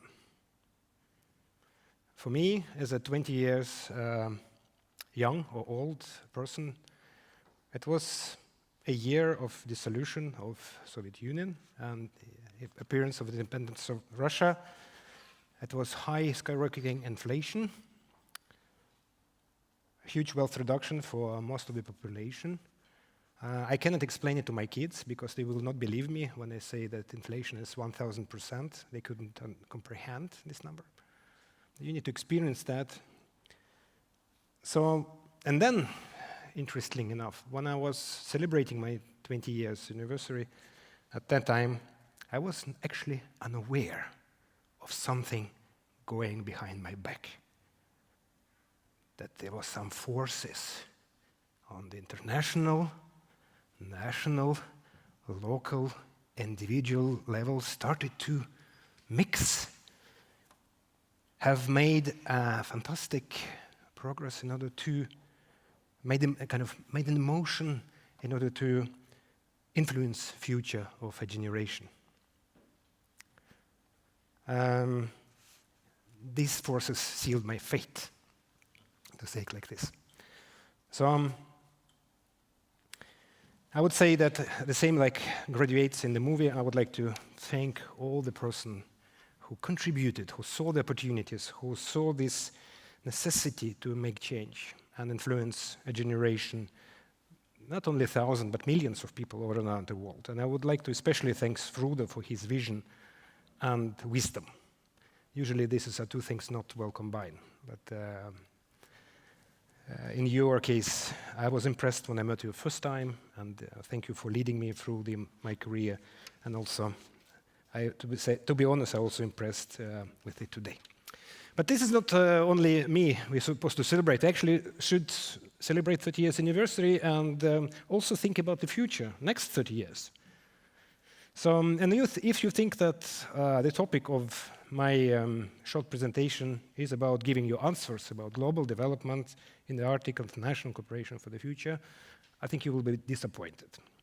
Because this is not something you should hear from me now, but maybe in half a year time.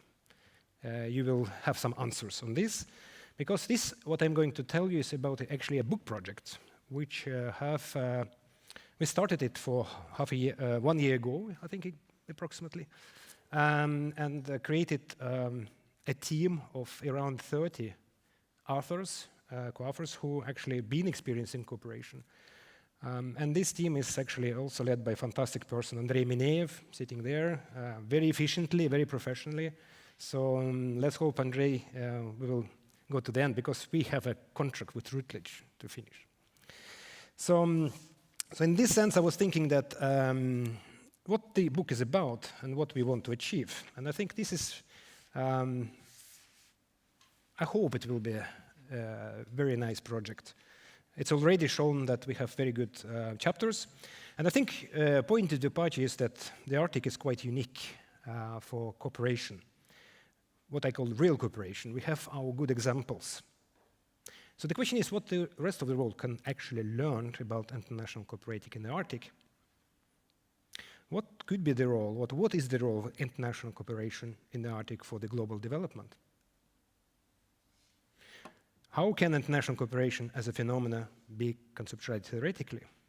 Because I will come back to it. We know something about different aspects of international cooperation in different disciplines, but can we arrive at something new? Of course, we need to describe what is the status of cooperation in several areas today. We have good examples from fisheries, from preparedness and safety, but maybe not in all areas are so successful. But then I think we need to extend our knowledge to dream, to look at the important trends which might influence the Arctic 10, 15 years ahead. So the question also will be, okay, so we know that cooperation is desirable, but is it actually creating global development in the desired direction, achievement of United Nations sustainability goals, for instance? This was the picture I was copying and used since then when I was reading Economist on June 16, 2012. And this is a picture showing undiscovered resources in the Arctic and the potential conflict it could create with indigenous people. I can ask you, what do you think about this picture today? Is it the real representation of what how we understand the Arctic? Of course, this is only one understanding. But I think this is important for this book to try to look beyond this. And what we hope that the book should outline the key role of the Arctic for global development in the 21st century. Because we think international cooperation serves actually as a unique case in the Arctic. It could lead us to better understanding of motivations behind the different actors, the mechanism for their interaction, and also outcomes of those joint efforts in different areas of cooperation. So we hope that we will create scenarios for 2035, and by doing that, we actually can be attractive in stimulating the debate around cooperative development in the Arctic, as well as uncover fundamental challenges for cooperation. So we hope to establish an actually argument that conventional resource-based, explorative, yet responsible approach to the Arctic as a prospective area is highly misleading. So discussing future of the Arctic in terms of scenarios, the book can reveal Arctic present as a unique opportunity to develop healthy cooperation mechanism for solving sustainable development challenges that could be never solved before, also outside the Arctic. And of course, you can ask me why scenarios. And I could say that I was very happy to learn in 2014 that the scenario methodology and foresight as a science was something I already started to dream when I was 20 years old. So I was somehow couldn't connect this thing. But when I learned it in 2014, I was very happy about this. And I think we know, well, when things goes wrong, if we are not proactive, if we not build anticipatory capacity. Kodak case and Nokia case are illustrative how Kodak developed actually revolutionary cameras but never believed something big until it was too late. Nokia is known for its touch phone market and couldn't handle this. Actually, very interesting publication showing that the foresight was hampered by problems of Nokia couldn't, let's say, shared fear of the future, shared by top-level management and middle management, and they couldn't solve it. And that's why Nokia lost its touch phone market. For me personally, these two books were important, and the first book was scenarios about Barents Sea region towards 2015. I think it was published around 2005, which was presented by colleagues from Norwegian research institutions. And it was a very inspiring book for further projects. But I remember there was one of the Russian professors who were looking at this book said, "This book produced fantastic scenarios, but this is a bad book."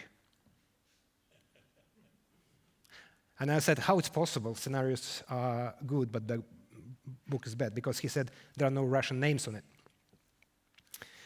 So, and I think this illustrates not that scenarios are bad, but it's important to get viewpoints and understanding from different parts of the world, and especially a Russian part. And when we did International Arctic Petroleum Cooperation Barents Sea Scenarios book in 2015, we actually enjoyed the team of Russian, Norwegian, and other international researchers. And I don't have the opportunity or capacity to go behind and tell you kind of all these scenarios, but what I was stricken by when I was reading this book is that 2005 was the year of great, let's say, belief in the future of Norwegian-Russian great cooperation, a lot of potential in oil and gas development. But there were people saying that, but let's say, it might not be like this. There might be different forces which lead to different futures. So I will not comment the scenarios. You have to find this book and read it. But some scenarios imagined at that time actually revealed some of the complexity we face when we discuss scenarios. And when we did our scenarios 2025, see, we have 4 more years to see whether one of these 3 scenarios will materialize. One about after you, sir. 2 British gentlemen wanting to go into the Barents, but hesitant but polite. Parallel play, but not only for children. Something to do with those who would like to cooperate, but are prevented because some other things behind their control. And let's dance, but where is the music? So these 3 scenarios were driven by special forces, unconventionals spreading outside the United States, or parallel plays, worsened political situation between Russia and Norway and Russia and the West. And let's dance, but where is the music? It's the climate agenda, which kind of destroys the party. You want to dance, but music is not playing in your ears. So I think foresight is important. I think it's important for many reasons. One of them is that I'm a professor at the business school, so we teach our students forecasting techniques, budgeting, and of course this is sometimes a problematic issue because you can do it, but on a very short amount, kind of time span. But everything which is beyond, let's say, 50 years, we can hope, because there are so many uncertainties. We cannot understand the complexity. We made progress in weather forecasting, but still we have problems because sometimes the forecast is not what it appears when we see out of the window. So in societal processes, it's much more complex. So it means that the scenario is a very good way of kind of merging the predictability, the human nature of having control.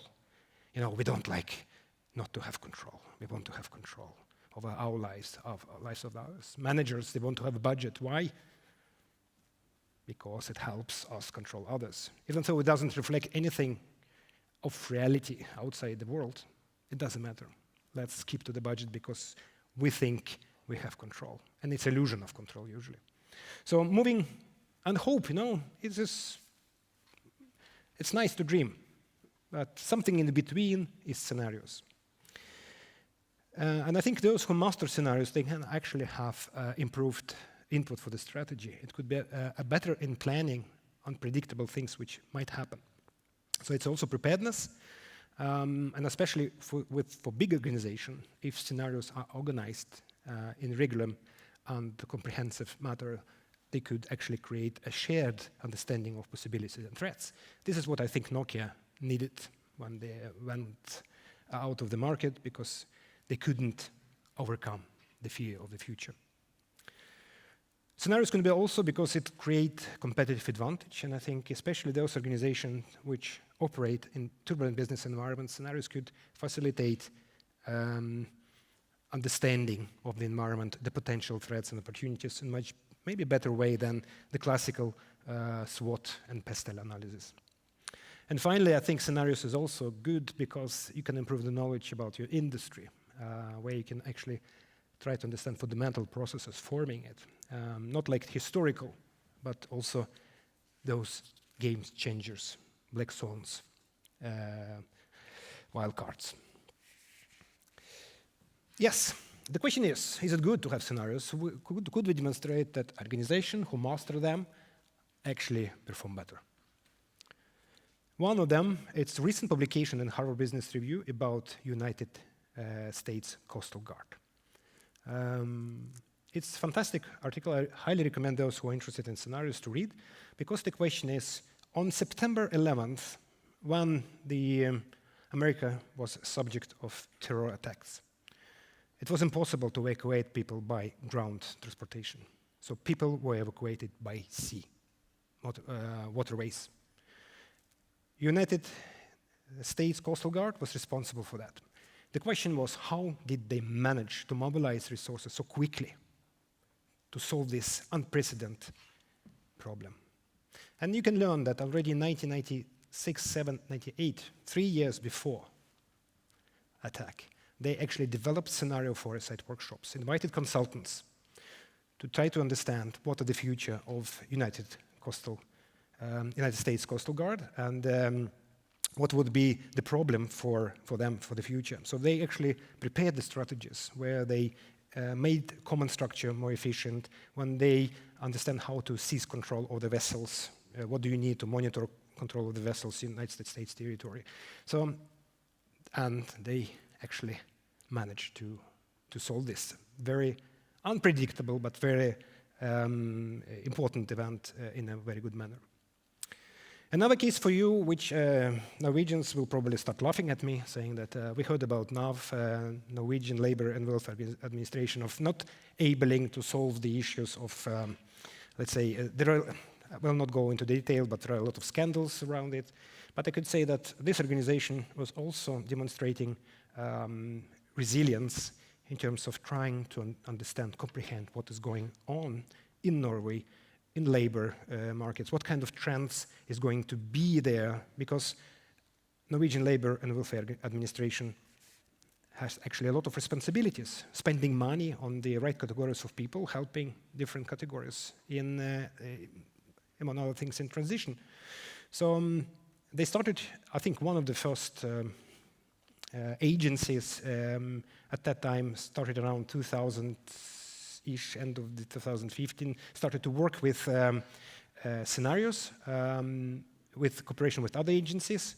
And I think this picture illustrates their ability to actually not only predict, because it would be wrong, but to solve the problem of migration through the, as you can see, this is a border between Russia and Norway between Murmansk and Finnmark, and near the Kirkenes. So they have to administer a lot of refugees from Syria, and they I have two master theses which examine other organizations, but also NAV, how they actually did, and it was very surprising consequence for them, because very often organizations work with one budget, but they actually managed to have several budgets, showing that the statistical Central Bureau prognosis and what the scenarios could bring of the future challenges, they're not always matching. So the history and the future needs to be connected, and very often this connection should happen when the Minister of Finance is trying to look at the budget. So this was very interesting cases, and I will leave, I have a list of these theses if someone would like to examine. We also did some research, very simple research. We said, okay, turbulence in the business environment, does it lead to more need for more proactive management? we should expect more organizations using scenarios for their operations. And actually, with, like taking a book, a telephone catalog, I start, finding the firms and just calling them. And we find that 12 companies represented in these industries, and all of them have been using scenarios as a part of their almost daily management control system. So it was very surprise for us, and we tried to theorize a little bit in this paper. Finally, because time is running, and I promised Frode not to overextend this presentation, we also do scenarios for students. And those of you who attend Heinov Dialogue, you know that this is one part of what we do. And this is very interesting part because it's very creative exercise where the students, they receive lectures, but then they meet in the groups to discuss, to dream about the future of the Arctic, and then future of the smart cities. And then they meet jury, which gives them grades.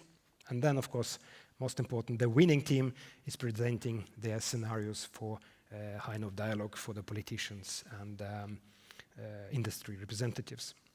So together with my colleague, Bjørn Willy Åmo, Innovation Entrepreneurship, we actually asked this simple question. Scenario foresight is a very creative exercise. Students love it. So does it lead to any degree to more proactivity among students?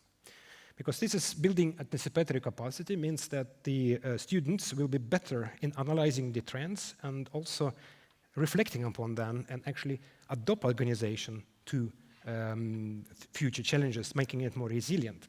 So this paper actually is under what I call final review in the Journal of Technological Forecasting and Social Change. And what we discovered is actually this one, is that creativity and foresight is not linked. So you can put people in a creative problem solving, but it will not make them more proactive. In order to make them more proactive in creative settings, you need to have some kind of foresight. It means that the individual students need to mobilize their capacity to think about the future, take future into the present. But you can see this, there are 5 different styles how you can do it. There is a reactor, and reactor, it's avoid anticipating the futures, and reactor resist the future. Compared to other styles which are more active in analyzing. So what we find out is among all the 5 styles of, you can call it mental models of the students, 2 are most significant. We call it tester and actor. Tester, it's a person who aware of the future, of the trends, current and the future, and desires to experiment with those in own actions. While actor is very important entrepreneurship, it's coming from entrepreneurial research, where we see that students are envisioning the future and also opportunity alter all the trends they can control in order to achieve what they desire. And these 2 foresight abilities actually contribute significantly to proactivity. So it means that, what does it mean for us? I think we can actually learn from it, and we can redesign scenario workshop as a platform for students' engagement, where we can actually achieve more desired effects on individual and learning qualifications. So I think scenarios are good because they can change our models, then can put out comfort zones, put out into the stretch zones. We can start thinking unthinkable, and I hope that this is what the groups will be doing today and tomorrow. For organizations, it could be early warning, because I think we have seen a lot of managers think they can control the future. This is impossible. But you can create a caution about the future, trying to understanding that you need to know more before you can make your decision. And finally, it's learning, opportunity to interact between organization and individual levels. I think Harvard Business Review researcher Skoblik says that it could be institutionalized imagination, where the actors actually create the pictures of the future and aware them. But not everything is so bright when it comes to scenarios. I also have been participating in several projects and observing several projects. I could tell you that some of this reflection shows that, when the Morpheus meets Neo in Matrix, he said, "Free your mind." And you know that nobody gets the first jump. You know, you remember this? Neo should jump on the other building, but goes down. And said, he is not our hero. And I think this is important, that sometimes we are prevented, not because we don't want to dream or free our minds, but because we are prevented either by institutional factors. In our Petroleum Corporation book, I remember that we had to abandon the discussion around climate change because we couldn't agree upon these things. Because all our Russian colleagues saying, not all, but saying that this is not what you think in the West. This is a completely different reason. So, and of course, the scenario should be in consensus, and we couldn't achieve it. In Smart Buda project, I think this is very interesting. I had two master students who were following the new strategy for New Buda new airport. And then what it was discovered that in order to produce two scenarios, moving airport 80 meters or 800 meters for Smart Buda project, New Buda new airport, they had to make some assumptions. And one of them was how big, how large the growth of population would be. And they did the assumptions. They put the number on it. I don't remember now what was that. And then the idea was that when we come back after several interactions, we will revise this number and see the different scenarios. But you know, nobody wanted to revise it. So what we see that assumptions became actually the promise. And it's very interesting to see how scenarios contributed to this idea that all the actors, you know, Ministry of Defense, Buda municipality, Avinor, all the important actors actually agreed that it should be like this. Otherwise, it's impossible to move on. And the final, Helgeland 2030, I was with my master's students participating in scenario workshops for the regional strategy development. And we find out that some factors have not been actually considered by the group, which I was thinking was more important, but they were just abandoned with our discussions because it might be the case that it depends upon whom you take onto the team. So back to the project. So now we are going to have these scenario workshops. And in many ways, this is built on, I have a preliminary content of the book. You can see that different chapters with, as I say, more than 30 individuals who are contributing to describe challenges and opportunities and also historical trends in different areas of Arctic cooperation. But there are two chapters stands out. The first one is scenarios, what we hope to build today and tomorrow. And I'm actually looking very much to discussions and also the results. But before I finish, 1 more minute, 2 minutes maybe, it's this chapter number 17, because I think the book has another contribution. Just to mention, for those of you who will not attend the workshop, that we use shell-inspired methodology, so-called interpretative schools, where the groups will discount certain factors and try then build around uncertainties to produce scenarios, and we will finalize our discussions with wildcards, the events which have low probability to happen, but tremendous huge impact on the Arctic and cooperation in the Arctic. So when it comes to another potential contributions, I think this is something to do, something to say about international cooperation, because I think probably we need renew the notion of what international cooperation is about and how it could solve global challenges and secure global development. Because if you look at the present-day literature, we have economics. They talk about game theory, cooperative games. Some of them goes very badly, like prisoner's dilemma. You know, when both prisoners should actually go out of prison if they cooperate, but they never cooperate because they individually are forced to sell the other prisoner, and then they end up in prison for the full sentence. Organizational studies, and here business business professors are very good. Resource-based view, institutional theory, where I discuss different reasons for why strategic alliances formed, what are the costs, what are the benefits of strategic alliances, how the companies search for complementarities in resources, compatibility, coping mechanism, etc. We have also international relation research, where we focus on actors and their preferences. We study their strategic interactions, how the changing environment influence those, through reciprocity, reputation, trustworthiness. And cooperation is a state of interaction between limited number of usually state agents on the global arena. They just behavior because others do or intend to do something else. So, anthropology.